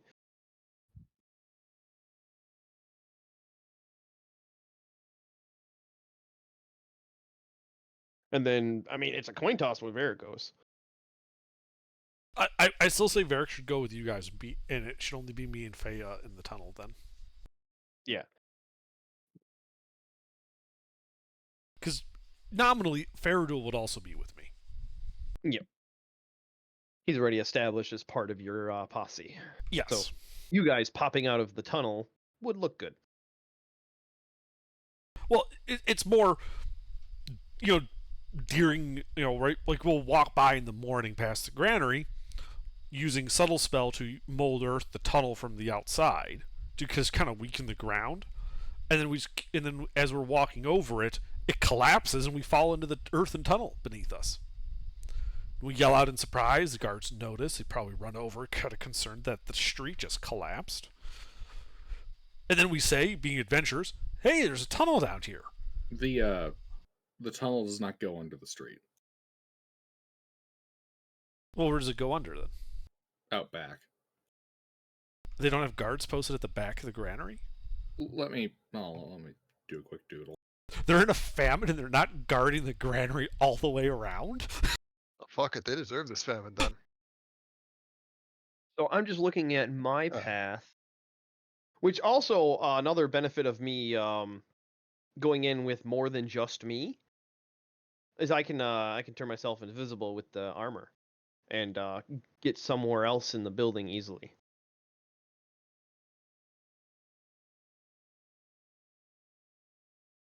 And then I also have these nifty little darts that could possibly eliminate the potential of more difficult hostile encounters if I was to say paralyze them for an hour.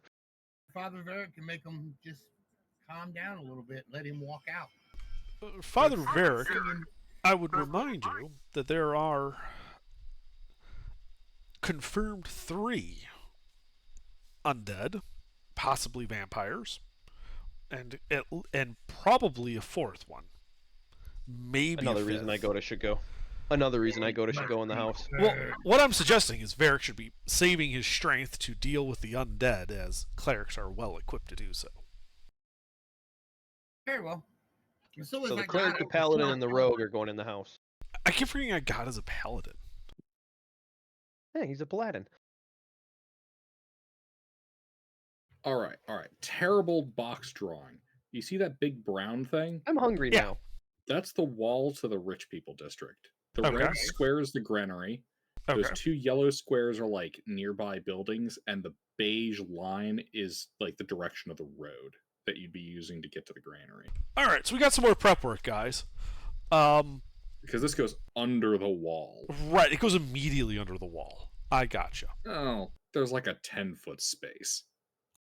Right. Well, that's still pretty much immediate. Well, 10-foot space is different. Is there? Wait, there's 10 feet between the building and the wall. Yeah, and is that 10 feet ground? Yeah. Okay.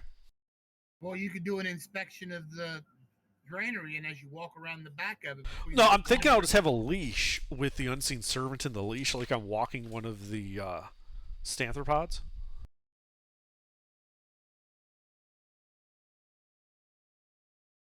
That's easy enough. Just a leash, but an invisible creature. And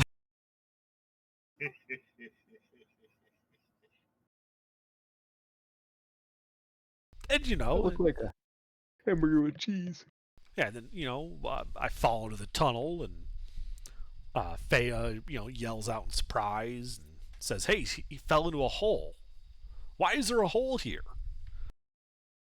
Yell loudly so that the guards notice. The guards come investigate.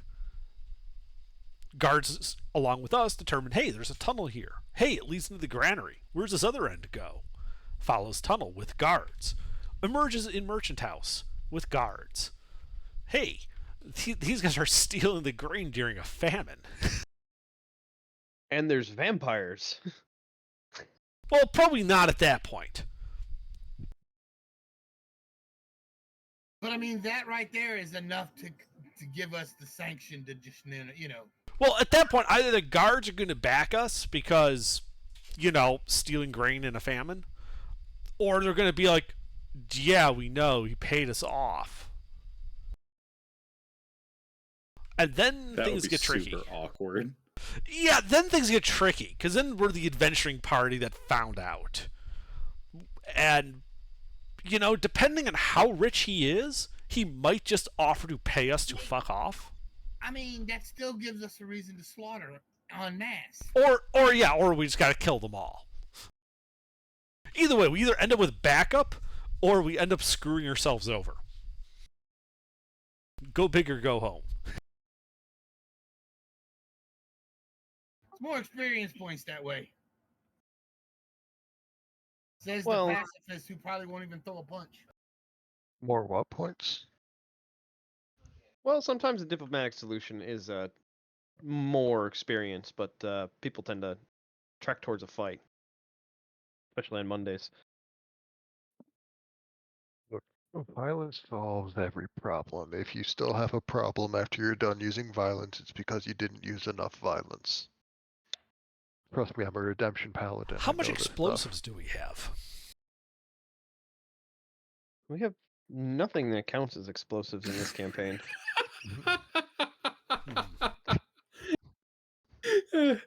Bronze Age you. bombs, yeah, right. Tunneling under It a is wall is a actually- valid siege tactic. Wait, Gilbert, I s- Bronze it Age? I is- thought you said this was the Bombs Age. Is the conversation Gilbert and I have had extensive. Try to make bombs my backside. Well, That's I all mean, moved because to the other read option is the we just fill the tunnel full of explosives and then detonate it. While Gilbert, being you- very conspicuously in some other part of the city. Gilbert, are you seriously telling me that they made it all the way to the Bronze Age without dropping a lantern into a fucking barn full of fertilizer? Fertilizer in the Bronze Age is composed of like actual shit. Anything will explode if you Yeah. use enough fire and force. But the methane emissions would be Yeah. Pretty nobody's volatile. ever stored Did you No, just say shit methane? dropped a He's- match into it. Did you just say methane? All right, we're joking about. He did just I did say on methane. purpose. Okay, so we're gonna split into two groups. One group goes in under cover of being my carpenters. By the way, I never gave my name to those people. They have no idea who the fuck I am. All right. I like so, that part. You're that guy. Everyone knows not to. I'm fuck that wizard that made the invisible tin-eating monster, and had to like assault this guy's house alone to capture it with with an almond farmer to help me. He is a burly almond farmer. He is, which is why I chose him to help me wrangle the monster. All right. So you have two teams. Who's on team one? Label the teams. Who's in what team? Additionally, what time of day are you doing this? Early morning, I think, would be best. Like right after we finish our long rest.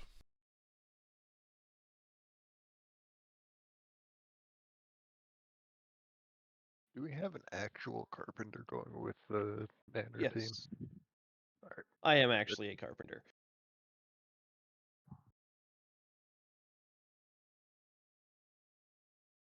Do you have expertise? Do you want my fire rune too? I mean, I go to get the cloud rune. Methane. I even tried to correct cloud myself, and I rune. just said clown twice. The cloud. The cloud.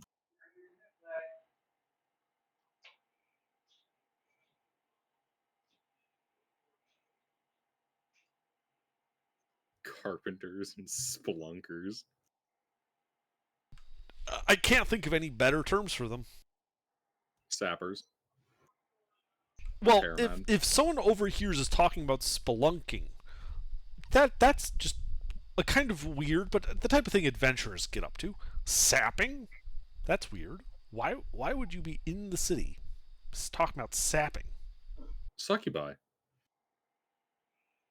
That's sucking. Yeah, but you feel really sapped after. But again, I just have a natural disposition towards not putting down Yeah. treasonous things on paper. That makes sense. Plan to blow up the important location with the important people that would constitute treason. Hello, my name here, am with full knowledge devising this here in plan to assassinate the following peoples, places, and or things. Here is my two-factor authentication.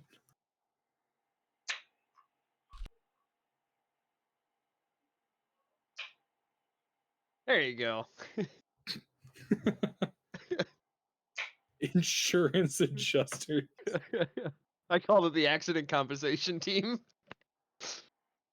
I'm falling in this Phantasmal. hole and cannot get up. We have a new spell, Phantasmal Biller. I have invoices and everything. Gilbert, that's not a spell, that's a rogue.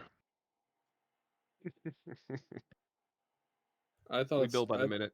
I thought it'd be the ghost of the tax collectors you kill. No, it's just a rogue. That's just a sneaking rogue in into a white treasure room, gown. and then Insurance adjuster. Get the fuck out of here. Alrighty. So you come back the next day. What time did you say? Early morning. Early morning. When else would a carpenter show up at your house to do work? You know, when everybody's still kind of waking up. Like beginning of the workday, like not like 2 in the morning. Right. We're not the SAS. like we're not going to come in at the 4 in the break of dawn. morning. 4 in the morning. Bang, Alright. bang, bang. Alright. Yeah, you show up at the granary. You can see the scribe there talking to one of the guards before heading inside. Yeah, I've got my leash out with walking the unseen servant. I just nod to him, acting like it's completely normal. They just Fucking stare acolytes, at you. man. Yeah, I walk behind the granary, and As you begin walking behind the granary, one of the guards steps over. What are you doing? walking the Stantherpot. God damn, I almost forgot the name.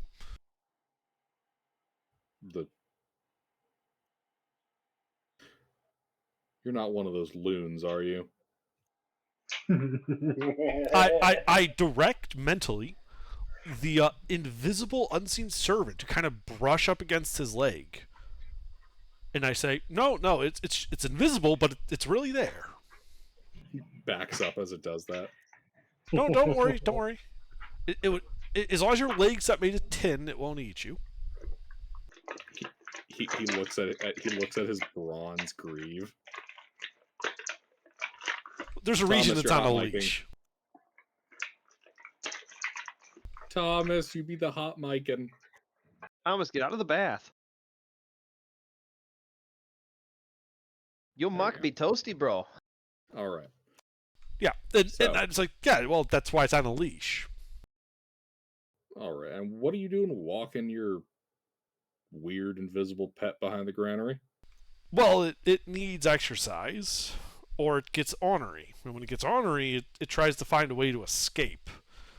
Last time it escaped, it caused a little bit of damage.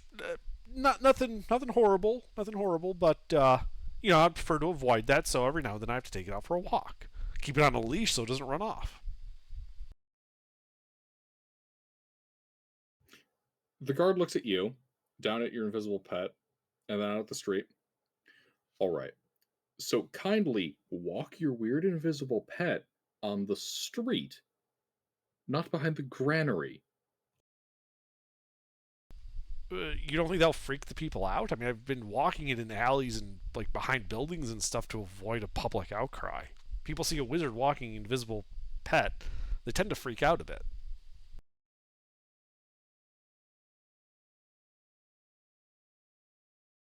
He gives you a long look. I mean, come on, I've been doing this for a couple of days now. think you might be overestimating how weird people are going to find this. Just go walk your weird pet on the street. And he stands there pointing out at the road, waiting for you to make a move.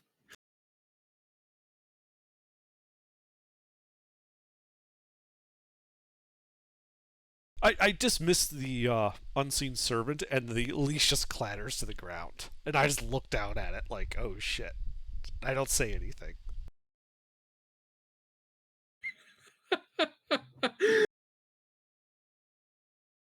He looks down at it too. Did you feel it go past you? No. Sorry. And I just look up and I'm like, so, do you gotta go tell anybody about that?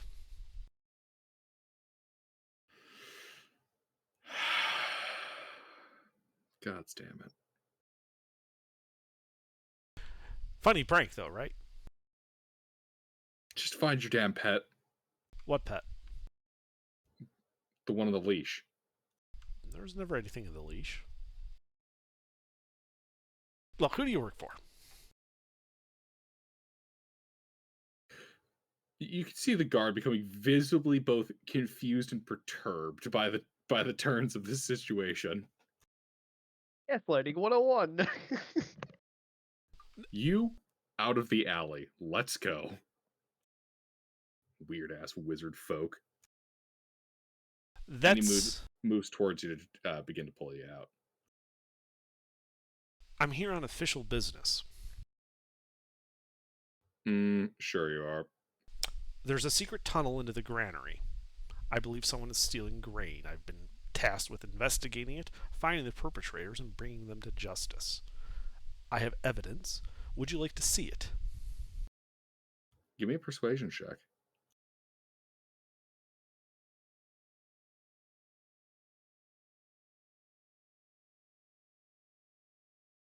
He's probably kind of freaked out. Less freaked out. More annoyed with you at this point. I'm sure. Just right this way, you can tell the head scribe about that. Okay. So we're going inside the granary, right? Yeah. All right, let's go. All right, he leads you into the granary. Scribe, sir,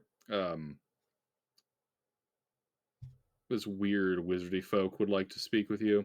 Claims that he's aware of attempt to steal from our granary. Scribe looks up. Oh. All right. There's what have you seen? a tunnel leading into your granary that people have been using to surreptitiously remove grain. Have your inventory counts been off at all? Glances down. Nope, everything's looking right here. And where would this tunnel be? He gestures around the granary. Between the granary and the wall. I attempted a bit of a ploy to uncover the tunnel, but guard here is a bit more on the ball than I expected. Good work, though, as I look at the guard. Rourke, that gif is just too on the nose. The guard. And you know of this tunnel how? Confidential sources.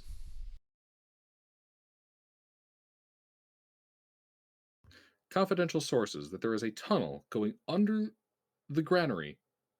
No, not under the granary, under the wall to the granary. Under the wall to the granary. Okay. I can show you outside if you'd like. No, let's start here. Where pray tell, is the opening? And he says, looking around to his floorboards. Like I know where it is because the eye went through it, so I just point down at him like it's here. I assume I'm just pointing at a spot in the floor.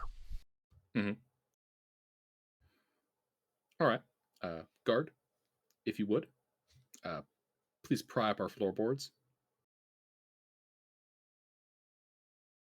The guard begins pulling on the floorboard. It is pretty securely anchored.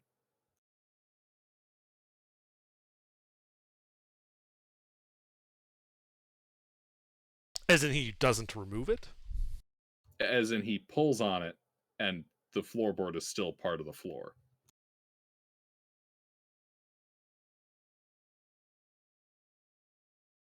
Okay. Pull harder. All right. He pulls harder, pulling the floorboard clear. Scribe looks in.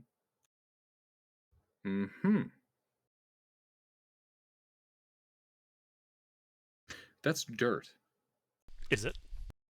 He gestures. You can see that there is just dirt there. So you wouldn't object if I was to excavate a bit between the granary and the wall? Just 5 feet down or so, just to verify that the tunnel is not there? That my confidential source was lying to me? Give me a persuasion check.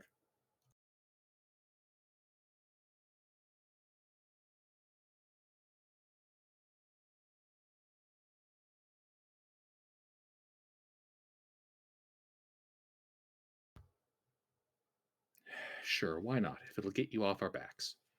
Yep. I mean, your guardian can witness me do it and fill it back in, so you know that there was no damage done. Yeah, we'll all head out there. Let's go see this tunnel. All right. So I lead him out there, begin waving my hand around, mold earth, excavating the tunnel.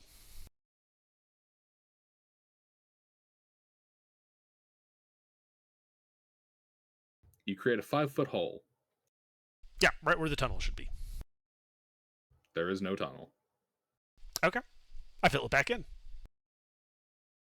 I turn, I shrug, and I say, well, I guess my source lied to me. Thanks for your cooperation. And then I start walking off. What was your name? I just ignore him and keep walking off. Alrighty. It seems to be an effective tactic on these guys.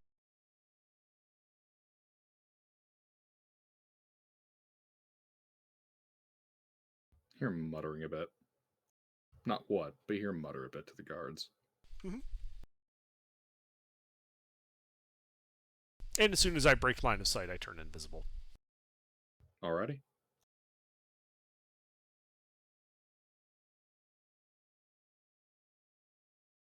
Alright, so I believe simultaneously the house team was going in? Yep.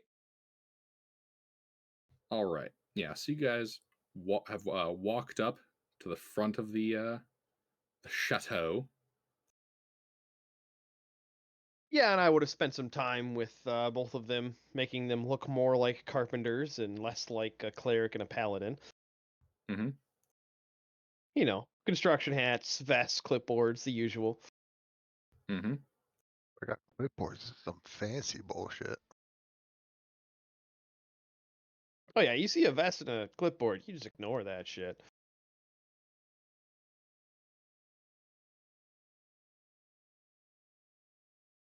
But no, I mean, Agoda, you're doing the talking, so we're the carpenters here to fix the shit. And who are we saying sent us? The wizard? The wizard, yeah, that would be sufficient enough. Since Intervin would have, made mention he didn't mention his name, so there's no need to mention his name if he didn't mention his name. He's just the wizard. And you're just the carpenter. Exactly. Alright. Yeah, I'll just take the lead of the group then. Head up to they have a front gate, front door. Front door. Head up to the front door and knock. Got a pair of the gladiators standing on either side of it. Alright. If they have people outside, I'll just go up to them. Say, Hey, we're the carpenters at the Wizard with sending. Carpenters of the Wizard. Oh, yes. Yes, the wizard from yesterday. Uh, don't worry. It's all taken care of. Thank you, though.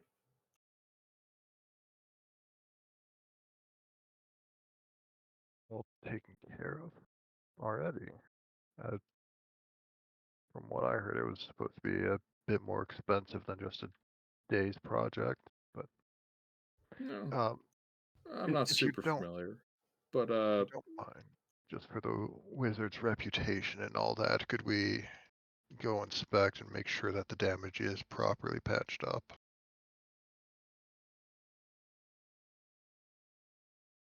no, If I've been told by the master of the house we are not allowed to let anyone in today after yesterday's debacle.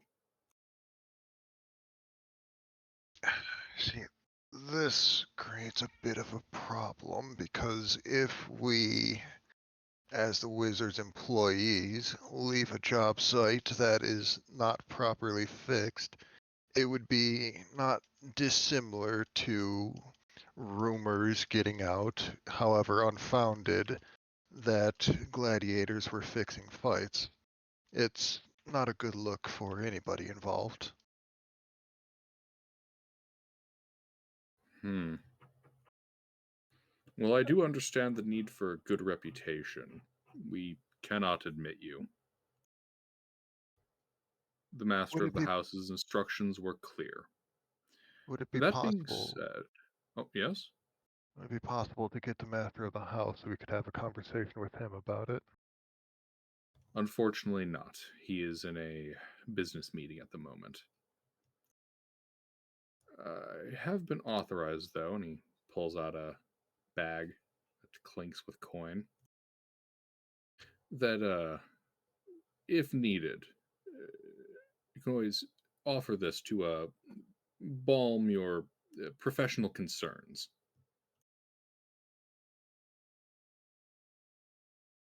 Based on the size of the bag and the sound of the clink, could Rurik make an estimation of how much is in there?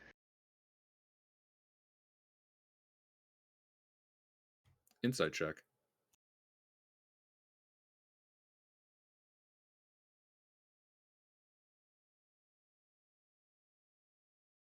Does the fact that I was a bookworm doing numbers and coin Mhm. counting help at all?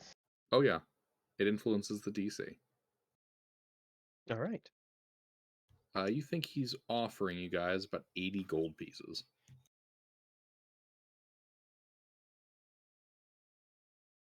Hmm.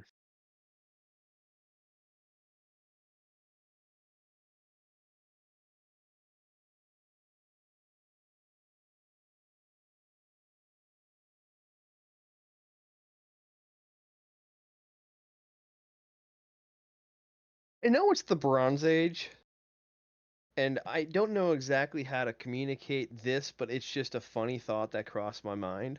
So instead of just asking nicely, you should. I'm thinking you should start doing the whole OSHA code thing. OSHA is not a thing in the Bronze Age. Well, Yeah, I know, but still start OSHA's quoting not. like Cities, city statutes of construction and everything like that. city There would statutes be of some sort of construction would be yeah. like, don't put the shit pit within X number of feet of like certain things. Like you can't put the shit pit right next to like, I don't know, the public well. Um Yeah, but it's more you're so not the allowed to for like order to confuse the guys enough is to start throwing numbers with that have a sound of a purpose, like an ID 10T form. right, Throwing except numbers that at stuff them. doesn't exist. Yeah. Even like construction codes didn't really exist for a very long time. Some of the earliest stuff that you'd see would be in, at least that I'm familiar with, would be ancient Rome, where they had rules about like uh, Well, they balconies had and a measure of like standard for a lot of building things. height. They had a measuring standard that was a limitation. That's one of the reasons that their structures were able to be uniform. Hmm. So in most You didn't places, just have a brick cutter making bricks. You had all the Yeah. brick cutters making bricks off of the measurements of one brick. Exactly. So you're not really going to have OSHA code stuff. Yeah, that's the only thing I could think of throwing at him to actually get into the room. Otherwise, we have Plan B. What's Plan B? Well, we'll get to it. Well, Jerry, I think we should take the man's money and just go. We can't inspect the site to make sure it's done correctly. Might as well get on to the next job. As much as I'd like to, you know how the wizard gets about his reputation, and he is quite Ornery? Oh yeah, I know. vocal. I built He's the man's lab. I'm fully aware of how particular and crazy he is. I mean, do you remember the time that he cast that fireball? Oh, that was a shit show. Which time? The one that we mostly remember. Do me a favor. Give me a performance check, guys. Do we have the camaraderie advantage? You're comrades. But no, it doesn't provide advantage. You know, I suppose you guys are helping each other. So yeah, sure. Performance.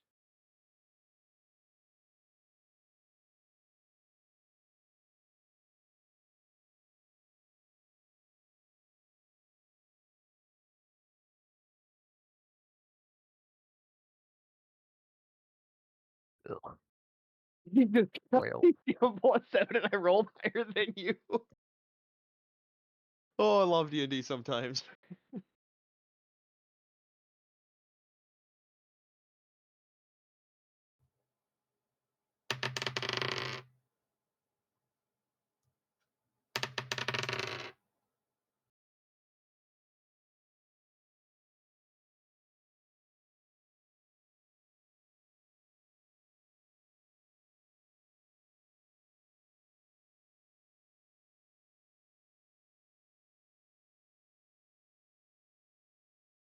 The guards kind of turn to each other and mumble a little bit. All right. How about this? We let you in. You hang out in the vestibule for, I don't know, a short while. Long enough to make it seem like you've actually inspected. At which point, we let you out. You go about your day. No one sees anything. That's fair. I think that'll be enough to satisfy our employer. I appreciate your understanding with this matter. Indeed. And your employer doesn't even have to know. After all, people saw you come in, you came out a reasonable time later with payment.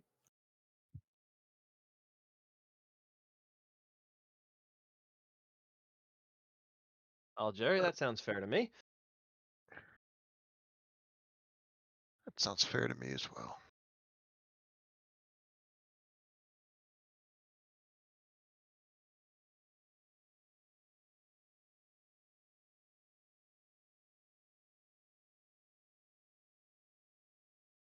Alrighty then. And they admit you into the house.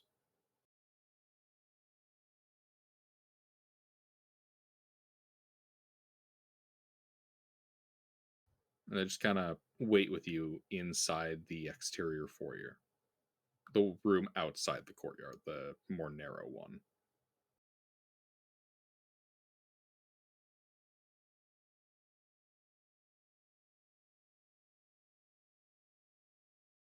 What do you boys like to do for fun?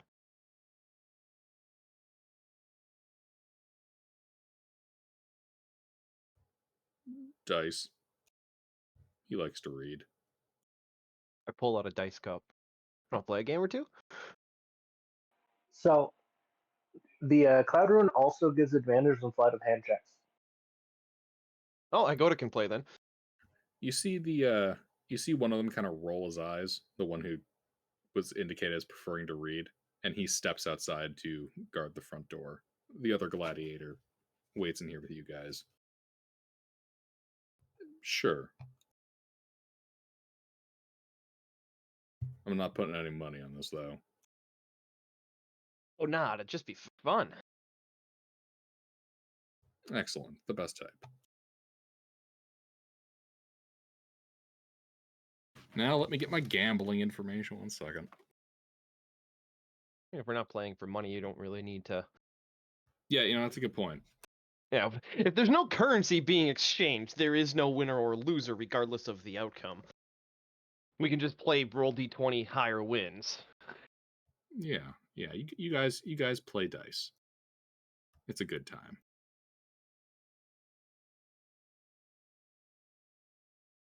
Well, and then I'm just gonna start socializing as I do, and trying to get him to open up a little bit. Poking and chipping at the cracks. Alrighty.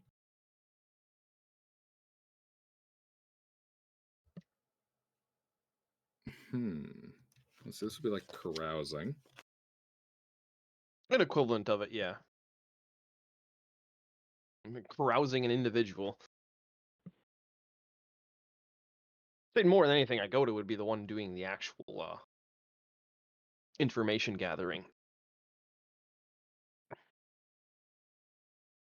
What does a cloud rune all entail? It's expert or Vea. What advantages does the cloud rune provide? Like all of them. So you gain advantage in dexterity, sleight of hand, and charisma deception checks. Okay, so it is literally just a gambler's gambit. Yeah, and then the reaction, oops, you hit your ally. Whoopsie. Yeah, that's a funny one. Oh, by the way, you didn't hit my friend. You hit your Alrighty. friend. So whoever's doing the talking and this carousing, give me a charisma persuasion check. Persuasion, you say? Yeah, we're just talking about normal things with this guy to try getting more information about the goings on of the what house. this motherfucker's doing. Channel Divinity, Emissary of Peace, gives me a +5 to that for 10 minutes. And I have advantage, right? No? I can't technically provide it. I don't have proficiency. Although I'm here and I guess I'm distracting him with the game of dice. That would be the only thing I could think that would provide advantage. Taking his mind off the actual direction of the conversation. Like I can start doing sleight of hand checks just to make the game of dice more interesting. To distract him more efficiently. Is that enough for advantage, Gilbert? Sure. Situational advantage.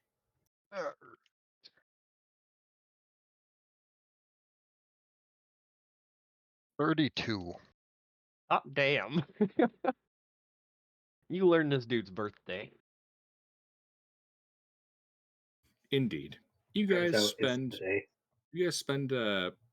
an hour playing dice, getting to know this gladiator. It's actually a pretty good time.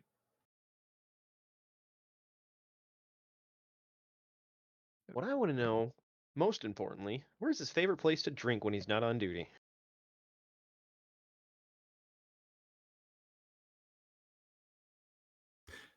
He doesn't. You do learn that the gladiators here, basically all their stuff is within the house or with the master of the house. They very rarely are leaving it for anything recreational.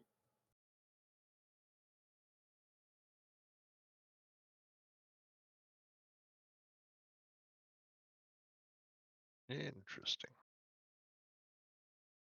I mean, that's information in itself.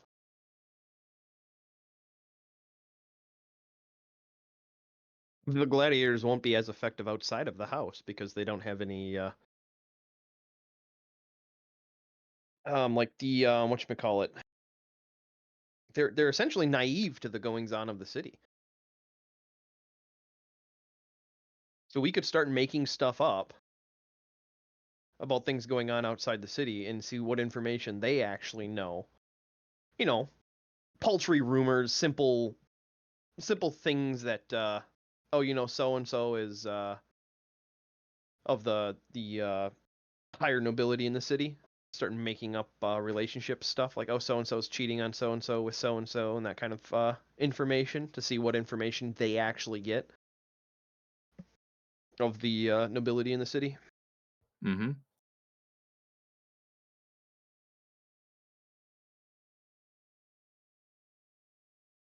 I mean, I'm sure they're sleeping with all the servants of all the other houses anyway. The gladiators, they're pretty much never leaving the house. Poultry rumors.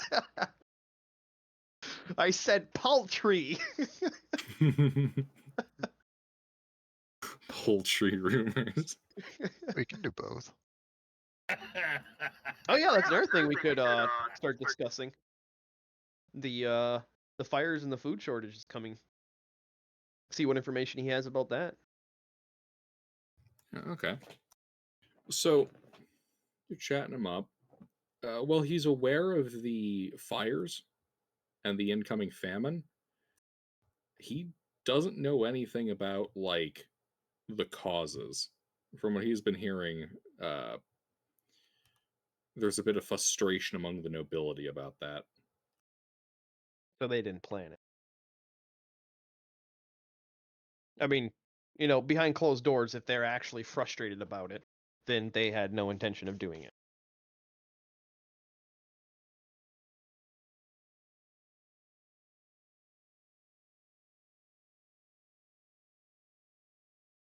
Yeah, it's looking like it could be anyone at this point.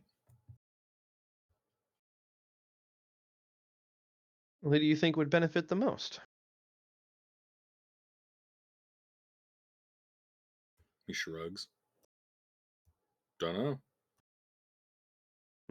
Politics has never really been an interest of mine. Is the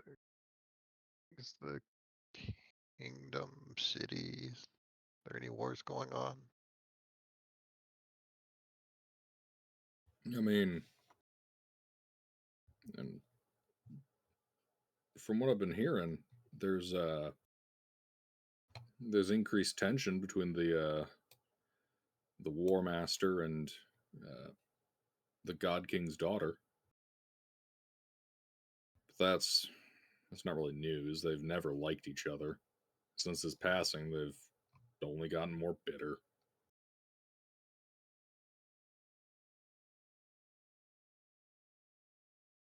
I mean, that's a war in itself brewing right there. It was all of politics.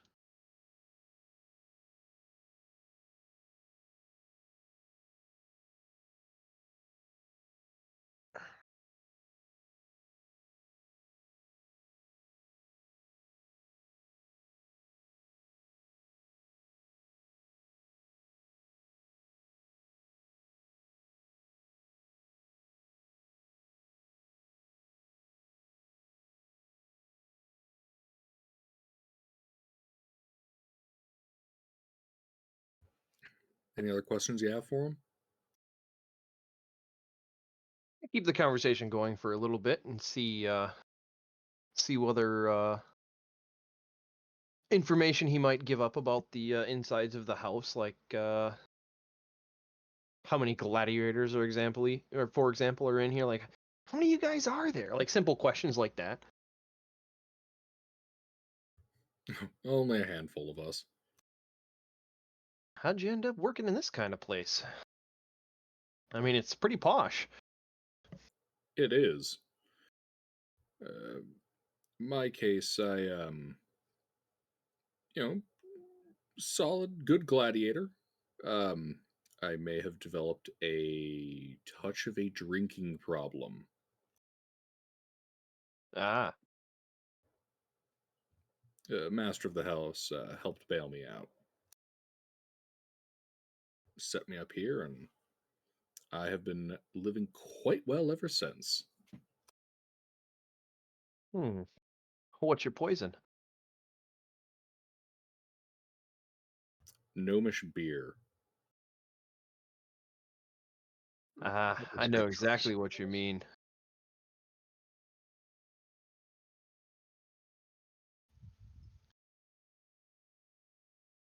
How about you? Well, I do partake in gnomish beer. I know exactly what you mean. That is some good stuff. Although I am a bit partial to dwarvish wine. Well, I stroke my beard for obvious reasons. Something about wine made with mushrooms is just delicious. I didn't realize you lot made wine. I always thought it was beer, grog, and whiskey. Ah, well, you see, dwarvish wine it's a special little beast. It's made with fermented mushrooms, and they have to sit for 20 years, and then you tap the wine off of it. And then that sits for another 20 years, and then you can drink it. It's like making love in a canoe. I'm just gonna like stage whisper, like put my hand to the side of my mouth and talk at a normal volume to pretend like it's something Rurik's not supposed to hear, and just say, "I'm not sure he knows what wine is, but I've never heard of wine made with mushrooms."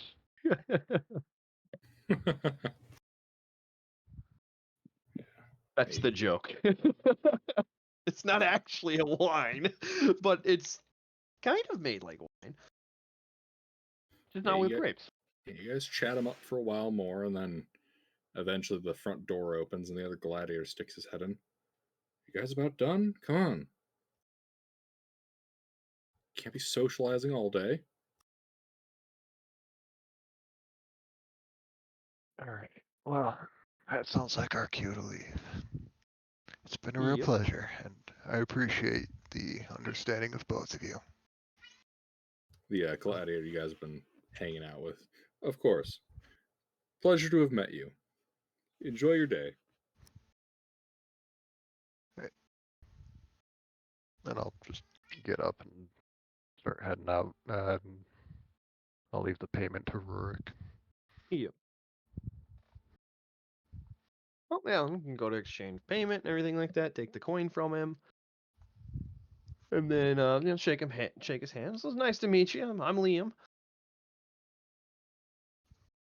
You ever need any good carpenters? Let me know. Of course. We'll keep you in mind.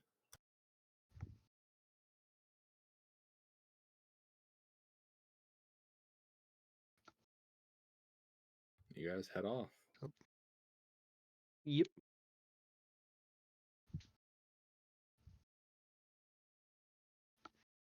Alrighty. Intervin. Since you have Yeah. plenty of time within there to work with at about an hour. Uh-huh. You doing anything with that? I check a couple of places along the tunnel to see if they just blocked off the end near the granary. All right, you start poking around. Yeah. It appears to be completely filled in or collapsed. Is there any subsistence on the surface that would indicate it collapsed? No. Okay, so they Probably filled it in. Yeah. All right. Overnight. I head back to the lab and just resume training the apprentices. Alrighty. I mean, we succeeded. We disrupted their operations if they got rid of the tunnels, so mission accomplished. Or they were finished with what they were doing. well, mission failed successfully. Yeah. We'll tackle Plan B another day. It's getting late. Oh, indeed. Yeah, we'll call it there for now.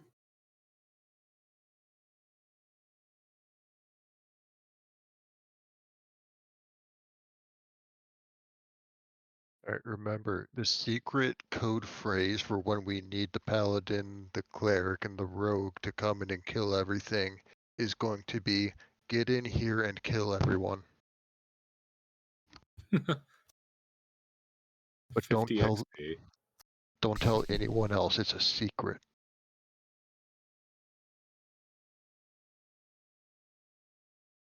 Can confirm.